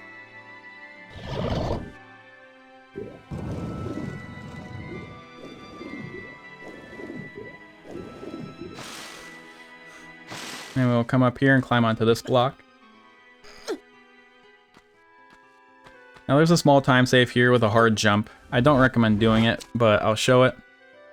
You can sidestep against this edge, and I believe it's like 13 or 12 sidesteps you want to do. So that was 1, 2, 3, 4, 5, 6, 7, 8, 9, 10, 11, 12, and then do a running jump and late grab, and you can grab this edge. So you can do that really fast and try and count it. Like that. Late grab. If you don't want to do that, because it's kind of stupid, you can go like this, back hop, run over here, and grab this edge, get up, and kind of cut the corner and jump over here. It's slightly slower, not a big deal. Yeah, so you can do a wild range of like you can do a ton of side steps here. 10 probably works. 2, 3, 4, 5, 6, 7, 8, 9, 10. You just have to grab later. There's a lot of different amounts you can do. But then from here, the fastest way down that takes some damage is to do a jump, jump, and then stop at the edge like this and fall down and roll here and grab. This is a fast way down, but you can fall and die easy. So I'll show that. You can also do a jump into the water, which I used to do a long time ago. Like this, I think. Yeah. And you can go into the water. Whoops. And then go climb up over here. That's dangerous and slow. You want a safer way, I'd say go over here, roll off the edge, grab, roll again, jump, land here, and then roll, grab, and down onto the slope. That's a nice safe way.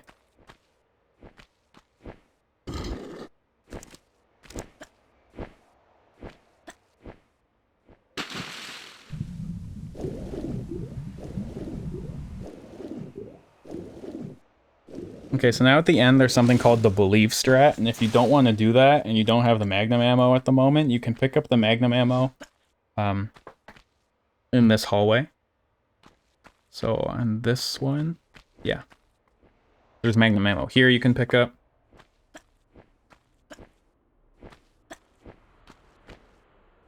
There's Magnum ammo. Not this slope, but the next one. Yeah. That you can pick up.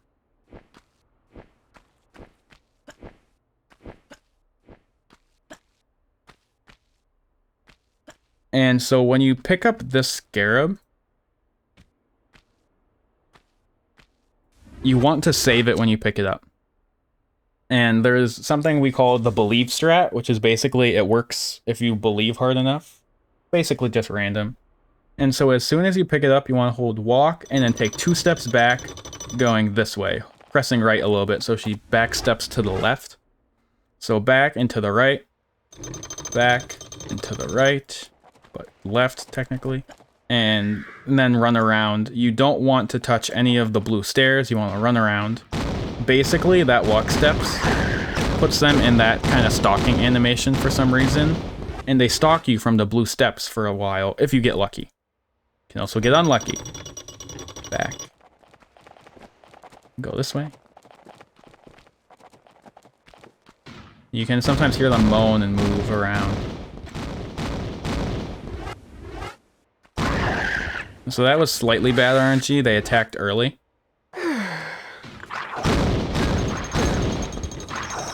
And I'm dead. If you don't want to do this, like I said, you can grab even extra Magnum ammo and pull them and kill them like this.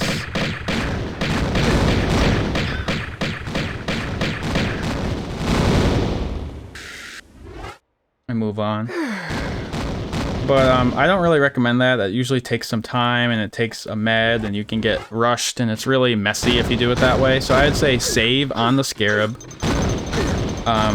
Do the back hop, do the 2 back steps, and then try and go all the way to the end. Use the meds that you have to. And then reload if you get bad RNG. I'd say that's a lot better of a way. And we go here and end the level, and now we're moving into the last section, which is Natla's mines in Atlantis areas. This is a box push level, very true. So we want to come over to here, and we will be skipping a lot of the dev intended route because there's a few skips we can do. We don't need the pistols, all these kinds of things that we can skip. So here we can roll, and we're gonna jump up to here. So normally dev intended goes through this long thing where you go open all this shit and you move the dinghy boat over here and jump over here to over there and all this junk, and you can just skip that by jumping up here like this. It's really the easiest skip imaginable. If you can't get that perfect jump up, you can also just jump on this slope and grab the edge and then go over here and pull up, whatever you need to do. And then go into here. And then now it's push block time.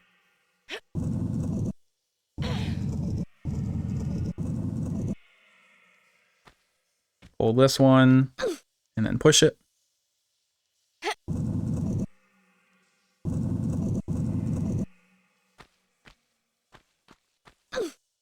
And then pull this one.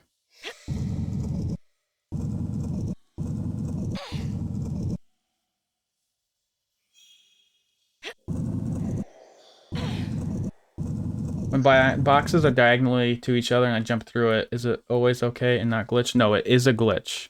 You crack a bug like that.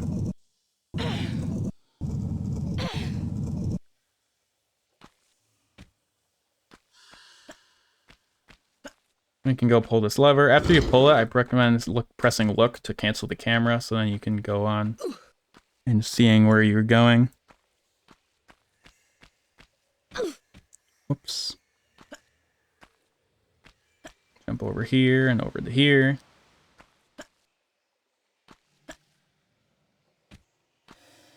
Did you just did it or not? These red boxes here. I mean, I didn't jump through a corner.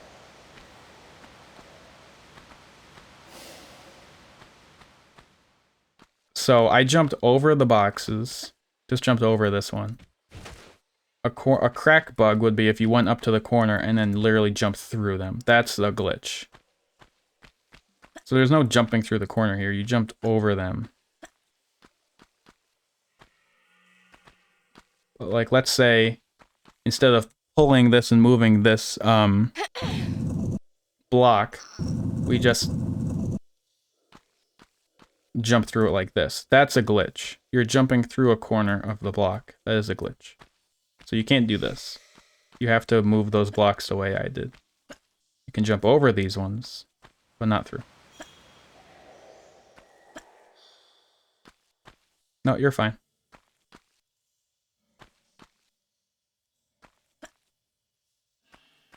And we come here, more push block. We have to push this one twice.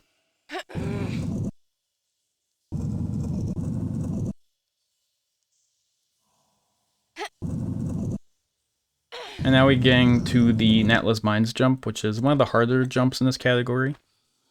So we want to do running jumps here. And there's a few different ways we can do this. So one of them involves this step. So here, there's a step right here. Yeah, ain't nothing personal jump. So we want to get up onto this step, and that resets our steps. So then we can do running jumps the way we want to. So we can get on the step, and that's how we're going to start this. Bexkey, thank you for the raid. Welcome in, everyone. I'm just doing a tutorial here, trying to go a little quick. Hey, Zen. How was the stream?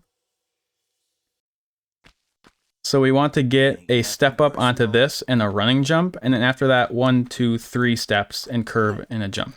So we need to get kind of like an S shape to our jump curve. So this jump, 1, 2, 3, curve back left, and grab. Late grab. Hey, Aloy. Hope the stream was good, Bexky. Thank you for the raid again. Ain't nothing personal. And if you want to do a safer one, you can go to the edge here and back up twice. And turn until you cover up the wooden part of the lever, like this. And then you can back hop, and then running jump, and then hold left in air, and then grab. That's a safe way. And then pull this lever. Was good, thank you. Finally beat No Loads No Meds. Oh, nice. Didn't Zen kill your No Loads No Meds like years ago?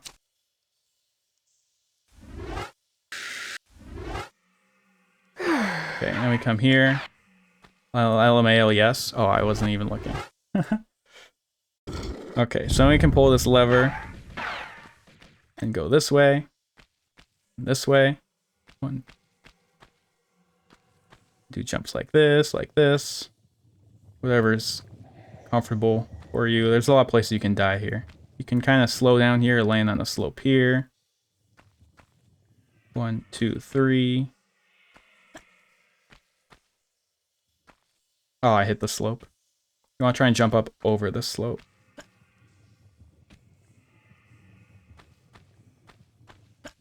Yeah, GG Bexky. That's awesome.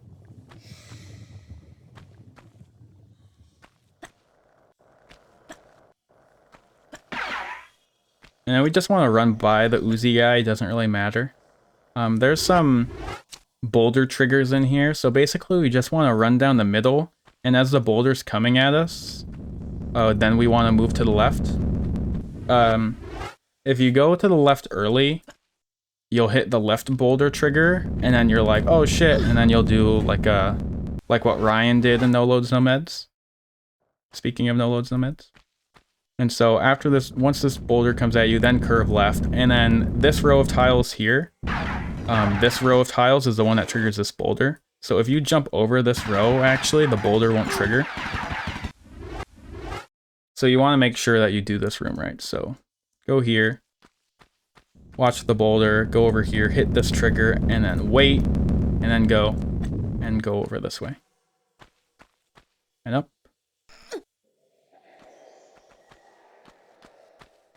And over here. Turn and go up. And then you can actually do a running jump here to grab, but that's kind of dangerous. It's a little bit quicker than, you know, what you might do, but you can just go to the edge and standing jump. And here, as long as if you're pulling up on the right side, you can hold up left and running jump grab. Or you can just do it a safe way. And then turn, climb up here. And now it's more push block time. So then we can push this block twice. But yeah, welcome in everyone. If you don't know about Board Raiders, they're doing a little Tomb Raider 1 Glitchless as a event, kind of as a break because they do speedrunning events. So I'm just doing a tutorial for Tomb Raider 1 Glitchless for everyone, whoever wants to run the category. And hey Raven, it's going good, hope you're well.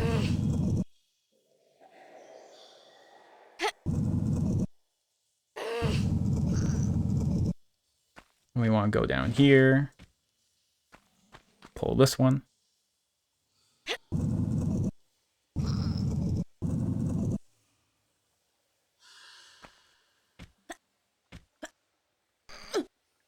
Back up.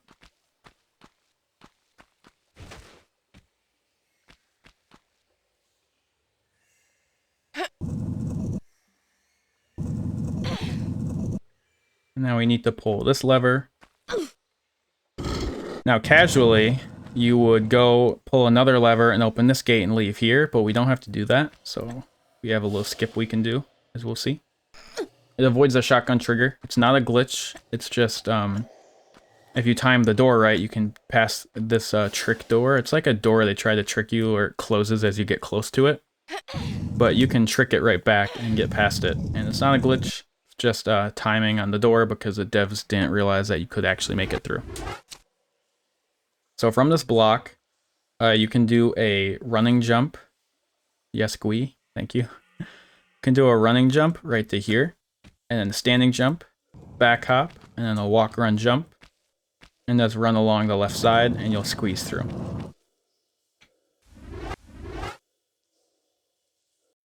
Creative sequencing.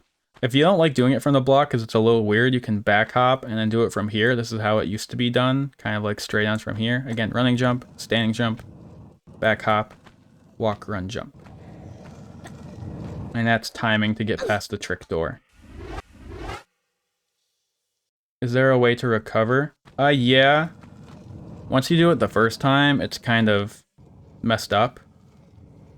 There's I found there's some way you can do it. Like this, and like a backflip and a standing jump or something. There, you can still do it, but there's no set sequence to make sure you do it consistently. Like there, I got it. You still just have to time it, right?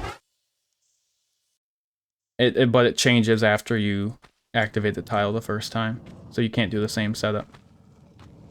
Yeah, just something like this, and you can push through.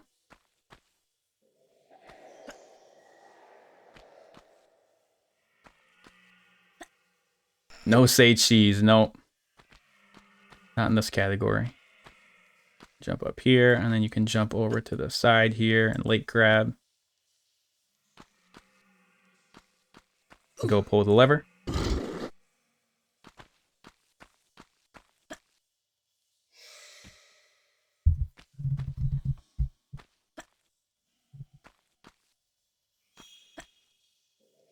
Now, normally we don't need the Uzi ammo, but depending on your med situation, you can grab this med. I have a really good one because I've been grabbing every med. 8 meds. This run ain't gonna be easy if it ain't cheesy. Yeah, so here he is not triggered because we did that door skip thing. And then from the keyhole, you can do a back hop and a back flip and the level. And then we can land on these Uzis with a curve jump. And we pick the Uzis. And now we're going to use these from now on. So we're going to go here and kill this guy. Something like that. And then kill this guy.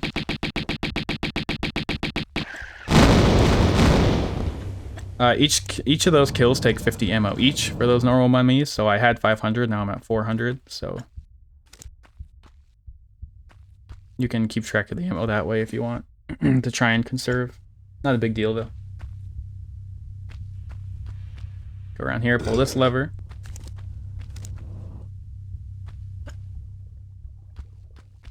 Go pull this one.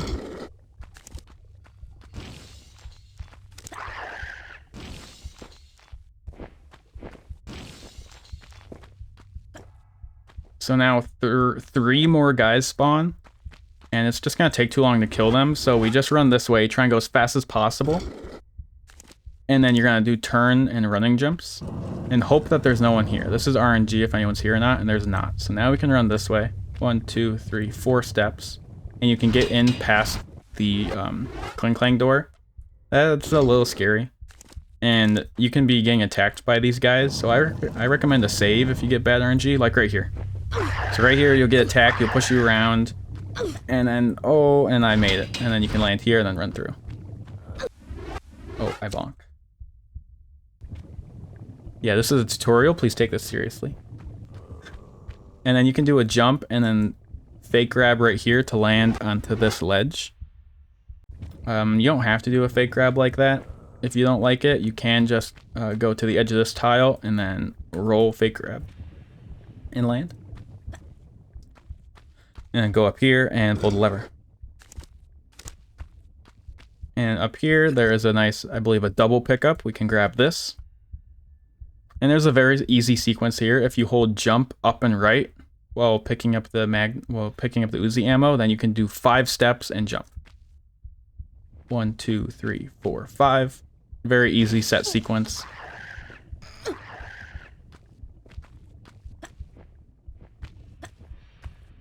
And then running jump, running jump, running jump, running jump, running jump, water.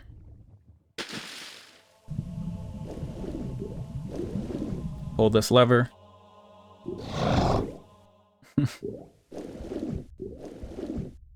So now this lever is timed, so if you go too slowly, the door will shut, but it's quite lenient. So now you can go over here, and this is like a similar thing in Folly, where we want to be kind of a distance away from the ledge, about like right here is a good distance. I don't have a good visual I look for, just a good positioning, good distance, and then you can hold upright and jump, and you can jump all the way over here and land here, and keep going.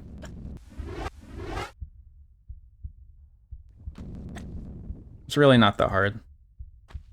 And then now this can be a little difficult. If you're really going for fast times, you can do a standing jump into 1, 2, 3, and then make the jump like this.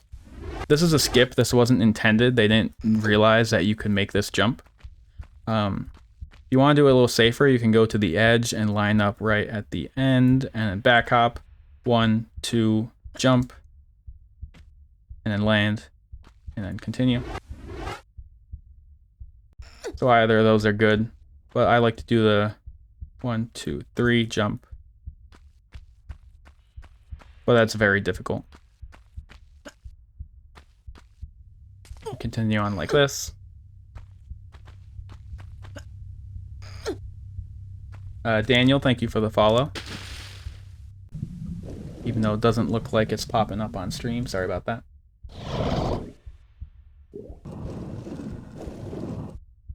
Okay. So now this can be a bit of a scary section. Just this jump is a little interesting sometimes. Usually a fast way is a standing jump and do 1, 2, 3, 4 steps and then grab. If you're scared of that, you can just run to the end, sidestep to the edge, turn, and jump.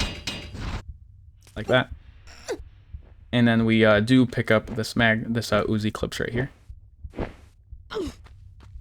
And that's the scary part too, that you can get attacked by them. Get up here.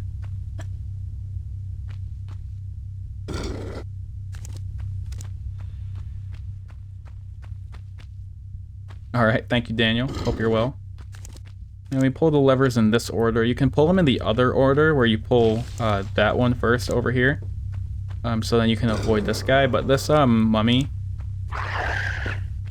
Atlantean, whatever you want to call him, usually doesn't give a problem, so you can curve around him like that.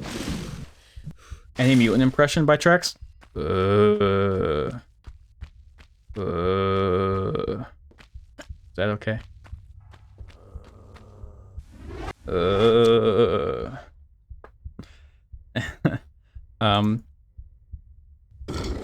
And then here you can just run this way and then jump and go around this boulder. Whoops. You can jump here and then side flip and get in between it. Not a glitch. You can pick up this ammo instead of the one I picked up outside. It's also a double pickup. And then you can do the same exact thing and skip over here and go through. But in the higher level runs, we pick the one outside because we can skip this boulder trigger. Yeah, Bedrick is asking about it. The boulder trigger is on the tile that the Uzi clips are on, so there is a trigger right here for the boulder to move. There is also triggers along tiles over here by the boulder that spawn to make the boulder move. Now you can run into this door like this, and if you do it the right way, you can jump against the door, so then you can go like that. And so you jump over the tile right there that triggers it, because it's a pad trigger. It only triggers when you stand on it. So then if I roll onto the trigger now, here comes the boulder. So I use the door, I run into the door a little bit like this, and then running jump over the trigger.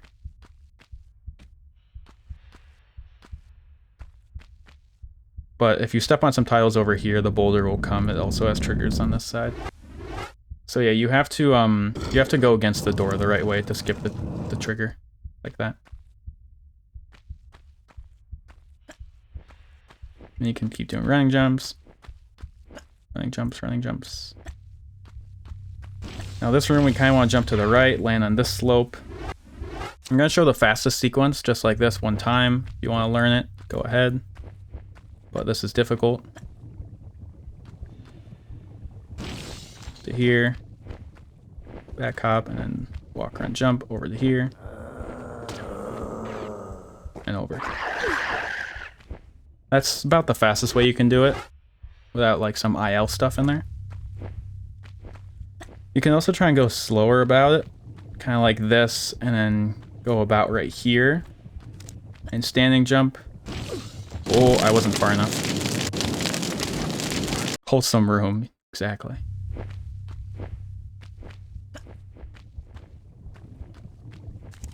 So do something like that. You don't want to be too far forward, and you can standing jump here and running jump up to here. You might be scared of going up to here like that, so you can also just land and then walk up this way. And then land here, and then do a walk and jump from here. Around the banana jump.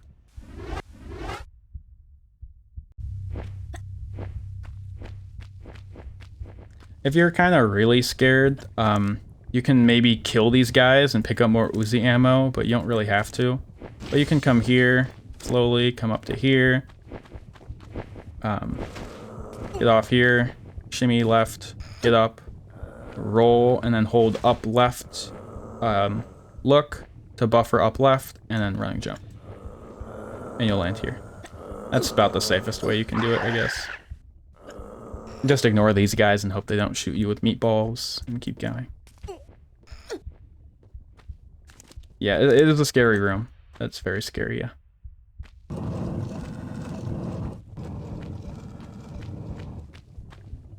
Jump over to here. Pull this lever. I recommend going slow in this room. Try not to be too fast. There's lava. It's kind of scary. This is one of the worst rooms, yeah. You can land here, and from here you can do a side flip into here. That's also dangerous, so I recommend instead just turning, looking, and then grabbing like that. Yeah, this is a very scary room. You can also come here and then walk to the edge. And then we want to standing jump onto this platform and do a running jump to the next one. You can turn, jump, and jump. And now we have to kill the mutants in this hallway. It's kind of annoying. So we can do side flips or whatever you prefer. There's no best way of doing it.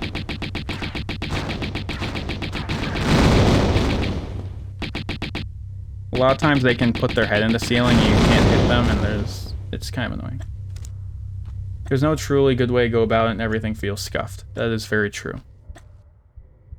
Well, there is good ways to go about it, yes, but it's scary.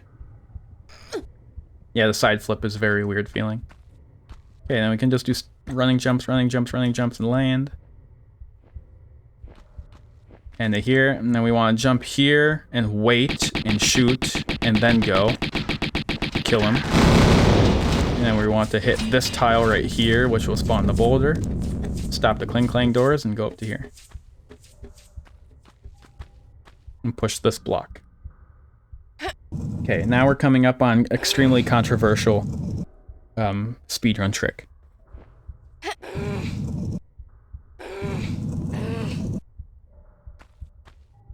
So instead of pulling like the lever and falling down and going around, yeah, cheat incoming. So this was a controversial trick that was voted on by the community to see if it was a glitch or not.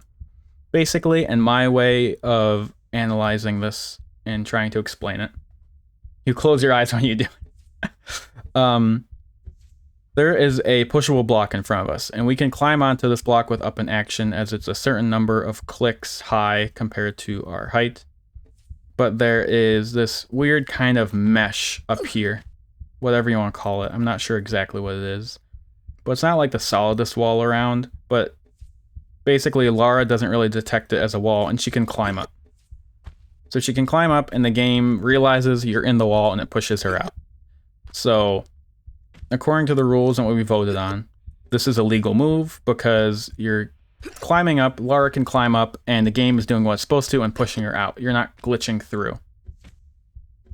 So that's basically what's happening here. You're not glitching through, you're just climbing up, and the game is doing what it's supposed to.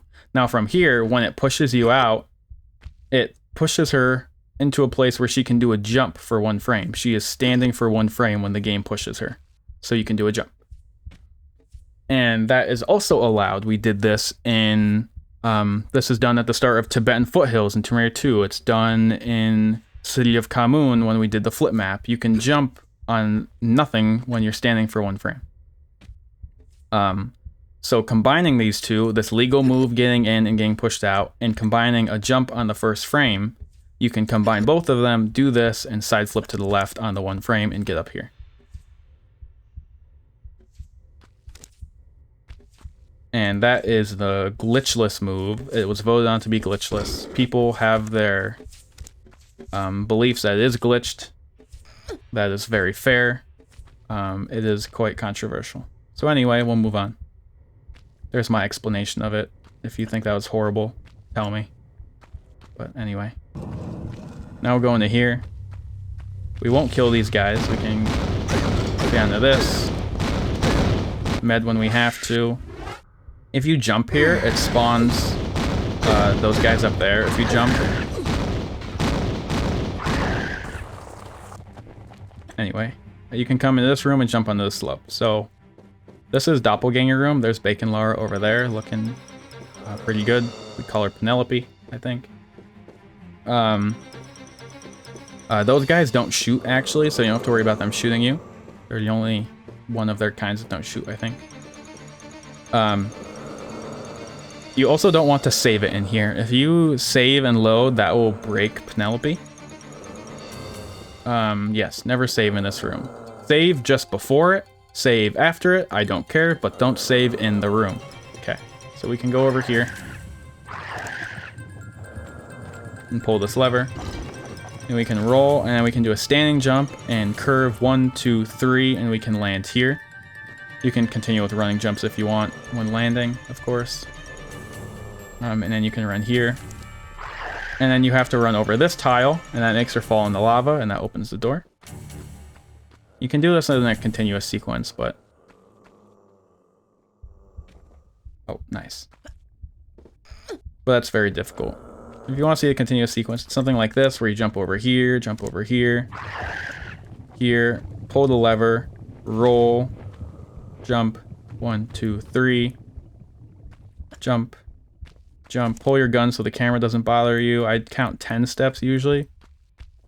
And jump. And that wasn't far enough, so I won't make it. But you can make that far enough and basically do the same continuous back. It's very difficult.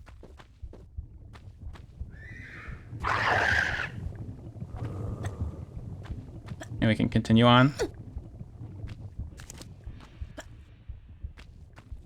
So now we want to come over this way against this wall, about here, and turn and kill this guy. So in this position,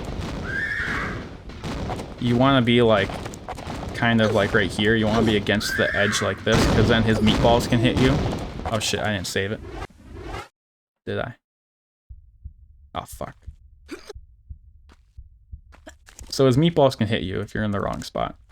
And so you want to be a little bit away from the edge. It's okay, maybe I can get a good doppelganger room and can show off what it looks like. Yes, exactly what KTC said.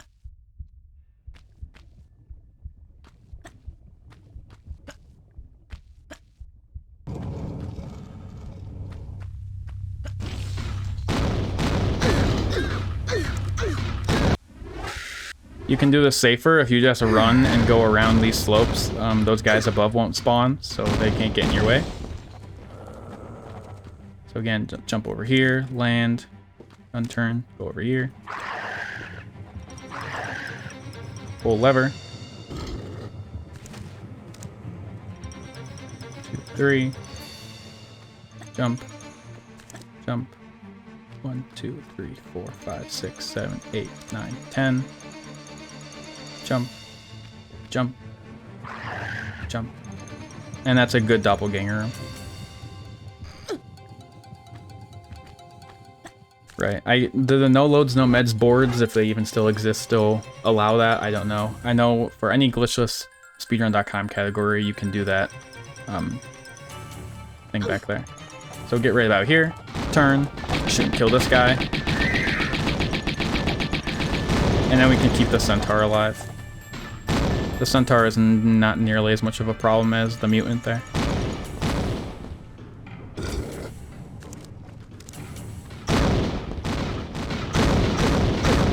So we just run around, try and ignore the mutant, the centaur, but watch your health.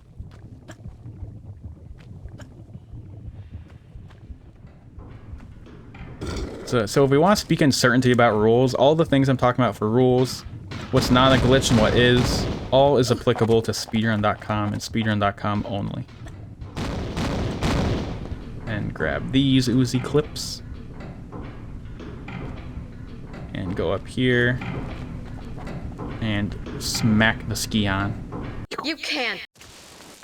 And then you have a nice cutscene to watch. So that is basically the hardest level for this run. Probably. One of them. This cutscene is not skippable in glitchless runs unless you're playing on PlayStation and Saturn. I think it is skippable, but for PC, it loses time. A kick in the pants. Those runs Qualopec and Tihocan had no idea. The cataclysm of Atlantis. So this is about a 1-minute break. The cutscene takes about 60 seconds, I think. It shouldn't happen like that. Or like this. Hatching commences in 15 seconds. Too late for abortions now. Not without the heart of the operation. No. Do you guys drink during runs? I usually don't, and if I do, thank you KTC. And if I do, I haven't had a drink of water this whole time, by the way. I forgot to get water, so that's why my voice is kind of bad. Okay, so instantly we want to go in the inventory. I said instantly, thank you. And then go over to the Uzis and start shooting Torso Boss. So he can spawn in a few different ways. Here, he spawned facing to the right, which is the worst spawn, I think. Or facing middle is the worst. Whatever. The best is him facing left, but it doesn't really matter too much. And so you basically just want to coerce him around in a circle like this. Going around the edge of the map. One absolute cutie, exactly. One thing to note is, right here, I am standing on top of this tile. So you see this tile I'm standing on? This is the one that I spawned on. Torso, our friend Adam here, this little cutie, if he dies on top of this tile, that door will not open, and you are soft locked. So if he's about to die and he's coming towards this tile, you have to stop shooting, because if he dies on top of this, you cannot escape. You are stuck. So there's that bit of information. So there, he died. He's not on the tile. He's next to it, so we're good. If you need more ammo at this point, you should be looking at your ammo and you should be saying, I need at least 350 ammo. Let's call it 350. So if you need some ammo, which I didn't need any here, you can pick up a double pickup on this corner or that corner, or single pickups on these other two corners.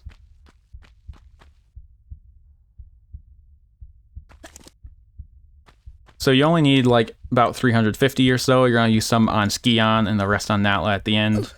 Then we have to come down here and do some push blocking.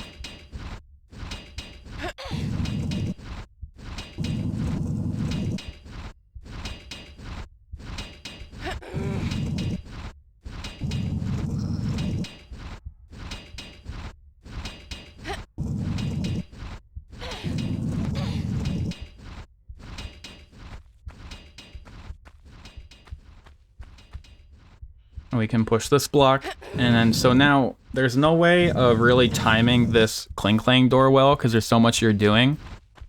But you can come over here, and then you can backflip onto this. It's the fastest way, and standing jump, and then come at this, and then stop on this, and then jump at the right time, and you can go through it. It's basically manually timing every time because you're all the way down here when it first triggers, and you push this block and push it and do all this stuff and move up here, and there's so much variation in your movement, you're not going to get there at the same time every time. So you have to manually time it. So you have to get here, stop, and then jump through.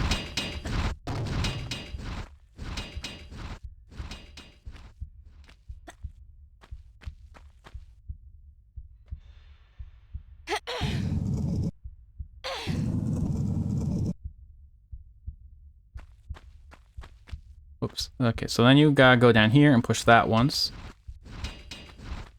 Go over here and up here. And then you need to push this twice. Whoops. Yeah, there's a lot of ammo late game. I think it's in TR2 Dragon's Lair that there's like 18 Uzi clip pickups or something in Dragon's Lair, something stupid. And then we can pull this lever. And so now here, this can be very scary because of all the slopes and all this crap. So basically what we're trying to do here is we're trying to jump onto this platform, jump diagonally onto this one, and then jump over to here and over. But we have to watch all this junk here, the lava. If you jump on a slope, you can fuck up and fall in the lava. So basically I'm trying to stand about here, like kind of in line on this side of these lines here. Maybe a little left or right, either way. And then I'm going to do a standing jump onto this. And that allows me to do a running jump onto this.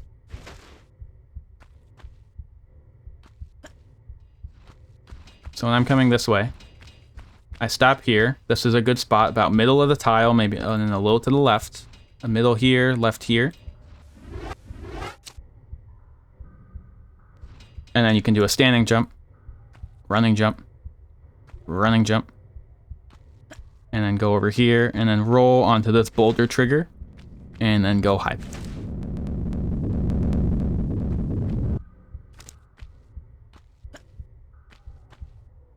This next boulder trigger is higher up, so you can do a running jump up the slope and roll, and then go back down and hide. And keep on going.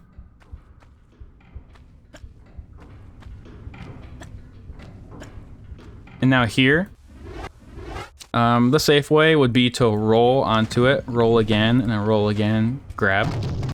Something that's slightly faster and kind of like, it's more of like a look how cool I am, is to roll onto it and then go forward at the right time to then grab it. Really not a big time save, but then fall and then shoot the Scion, kill it and go this way. You want to jump off to the right and land down here, and we want to roll and grab this side of this and fall down and tap forward. And now we're here, we're in a good spot to jump over to the darts. So we kind of want to jump diagonally and go this way and grab. If you jump too far to the right, you might not be able to grab. If you try and go as far as you can and late grab, you can bonk, and there's a lot of things that can go wrong. So I'd say just doing it that way is pretty good. And fall down, and then jump on a slope and turn. Just don't get how this little thing you just shot is an enemy. Oh, the Scion, yeah. Scion is an enemy that counts as a kill when you kill it. Okay, so then from here you can do 1, 2, 3, 4 steps. And then a running jump. Through these spikes. 1, 2, 3 as a turn. Another running jump. Another running jump. Now here, fastest way to do it is actually another running jump, late grab on the slope, late grab again, and then curve a little to the right and get a grab cancel, standing jump, and then cut it tight between this axe. And jump and hit your head in the ceiling and go down this way. That's the full sequence in that part. But that can be a little daunting. So let's say you just want to jump, ignore the grabs, jump instantly, and then slide a bit, jump again, and then grab cancel, and then you can take this a little slower and go wide around the axe if you hit it at a different time in the cycle. The axe is scary, so you might want to save here. I mean, it's the end of the level. I mean, it's the end of the game. Long category, scary axe. But this is the fastest way. Around this way. I usually count 5 steps, and then you want to jump and hit the ceiling. You kind of want to jump on the right side. If you come over here and do a jump like this, you stumble, and then you're like, oh shit, and then fuck, you're dead. And bye-bye 2 hours of speedrun or less or more, and you can just, you know, quit forever. How do you know what strat to use on the axe? If you're doing this exact same strat every time, if you're doing the sequence I showed, and you're jumping here, and you're doing these late grabs, and you're doing the fast sequence that I do in my run, and here, it should be that you have enough time to slip in on this side. If you're going slower, if you're finding that every time you do this sequence, you're not getting there fast enough, then you're just not doing it fast enough, or you're doing a different sequence, and you should be going wide around to avoid the axe. It's about what you do. This one, if you're doing it right, you can time it correct every time. Yes, what Teddy is saying. This is consistent if you do it correctly.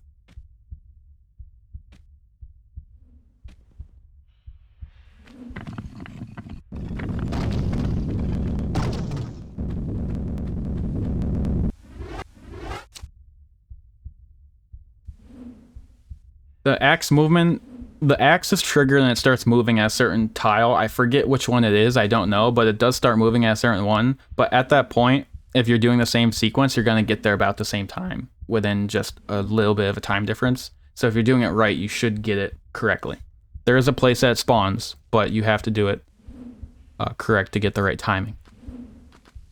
Now this axe, don't be scared about this one. It can hit you, but it's very rare and hard. I'm always saving here. Yeah, no, that's fine. You can do a jump like this to the left, like that, and that saves a couple seconds. But that's very hard, and it's easy to do something like this and die. So don't do this jump if you're not going for really insane times. I might not even do this in a really good run because I'm scared. I've lost world record pace runs on this jump. Just one actually. I lost one world record pace run on this jump before, and glitched. But so I don't recommend it. Saves a couple seconds. So just jump at the end and go right here, and then it's easy to roll off the edge here, and then just do running jumps towards this door. Pull this lever and head over here to then close the door. You have to step on this tile. And then walk to the edge, and then standing jump, grab. Wait a second, don't pull up right away or else you'll get crushed. And then get up here. And then you can do a running jump and count 1, 2, 3, 4, 5, 6, 7 steps and jump here. And you can put curve in here. It makes it easier to put the curve in and go around, avoid the fire. Then do 5 steps and then late grab, and then you'll fall all the way down. Swan dive. You can do a few other sequences here. The fastest one is probably this. 1, 2, 3, 4, 5, 6, 7. Go here, and then you kind of want to stay on this same side. And then you jump at the very last second on the last one, and then do only 4 steps into a very late grab, and then you'll make it in. That's the fastest one.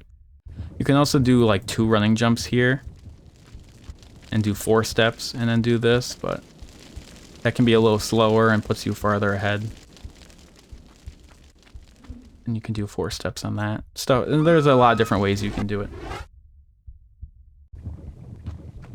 1, 2, 3, 4, 5, 6, 7. I'd say the easiest way is to do this and curve around the fire. Also, if you catch on fire, don't just think you can med through. I believe the game will crash. Here, let's see, let's test. I think the game crashes. So if I catch on fire, and I'm like, okay, there's just water right down there. I'm just gonna med through. I just gotta get through. Boom, game crashes, and it's dead. So it's killed live split too. So don't do that. You can't med through it. The game literally dies. So yeah, a lot of people don't know that one. Too bad about my nice little live split timer. Same thing in Palace Midas. Not that you would keep on running. If you caught on fire during fire strats and tried to run out the fire room, it's like when you're going into another room, like hitting a portal, I guess. It blows up the game. It dies. So don't think you can run past and go in the water. If you catch on fire, you either have to load or jump in the water here. Today I learned exactly. If you're scared, you can walk to the edge and then just standing jump, fake grab, don't hold grab. And then now the ending is just Natla. Yeah, don't press action during the stats. I should have mentioned that at the start. With the ATI rage patch, whatever you want to call it, the ATI patch, if you hold action when you're starting a level at the end, if you hold action, it dies. It crashes as well. So here for Natla, easiest thing I think is to pull up out of the water, pull your Uzis, and just do running jump, running jump, running jump, running jump here, and you'll get a lock. And then just stand here, and if she flies away, get closer. This isn't no loads, no meds. Don't really worry about your health too much. Get closer to her. The closer you are, the more shots you hit, but if she starts rushing you, you do have to back up. This is good. If she gets on the floor and lands, that's very good. You'll hit like every shot. And then once she's down, then you ignore her from there. Natla's really not hard. Just stand back there, side flip, try and get closer maybe if she's flying away. Not a big deal. And after you kill her, come to this block, land here, and then do a running jump over to this one and grab. Bump off me and my brood so easy, Lara. And then jump here, standing jump, and get up right here. Oh, don't jump forward. Can you ignore her completely? Not viable. You can ignore her completely. That's more of an IL strat or an Atlantis percent strat. If you ignore her completely, she'll run into this with you and fly and chase you in here. And you'll probably have to use, at the minimum, 3 meds or more. If somehow you have like 20 million meds at the end and you want to risk it, go ahead. But it's not worth it at all for a full game run. Like in my Atlantis percent, I do that strat. Okay. So we have a very awkward area here. So let me show you what you might do normally.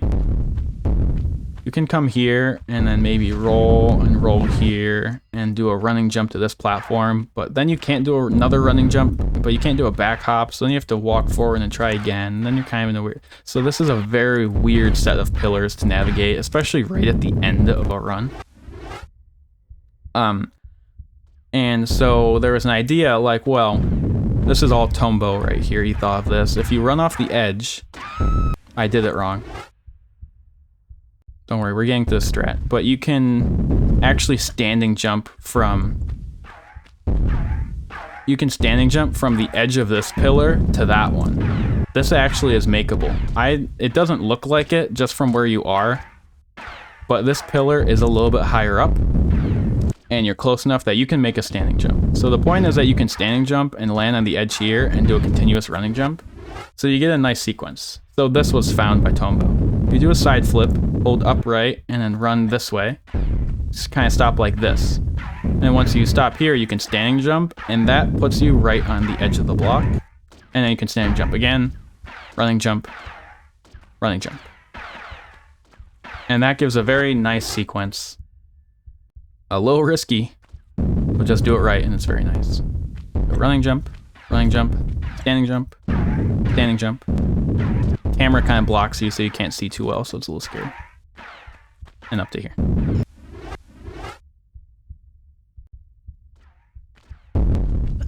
So like, if you press up too soon, like if I do this, and she'll run off the edge.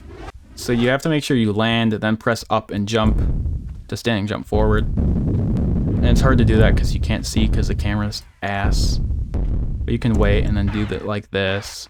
And then you don't have to do this one fast either. If you're scared of this one, you can grab. But that's no problem. Then you can climb up here and we're near the end. Welcome in, Rad. Thank you for the raid. We're almost done. And so from the pull-up, you can do a running jump, and I count 1, 2, 3, 4, 5, 6, 7, and jump up over here. So this is a very awkward hallway to try and navigate through. You keep trying to do running jumps, you'll hit into the wall, and then you'll try and like jump up here, and then you'll bonk. You have to go back here, and it's like 20 million seconds of embarrassing time loss at the end if you do that. Hey Faith and T. Welcome in. Thank you, Rad, for the raid, and Atari. Thank you. Just finishing up the guide here. 3, 7, and jump up here. So I just like to count 7 steps and do the jump up on a curve like that. And then here, at this point in the run, you want to roll off the right edge. You want to watch out though, this is scary. If you want to roll and grab and then land. I've done it before. Not in a full game run, thankfully, but if you roll and don't grab, if you fake grab, this will happen. Her forward momentum of the fake grab will push her through the opening and you'll fall all the way down and you're dead. It's over. So you want to make sure you grab this and then fall down. And you can turn and then do a running jump to the end. That's why we grab it on the right side so we can do an easy running jump. Like that. And then at the end,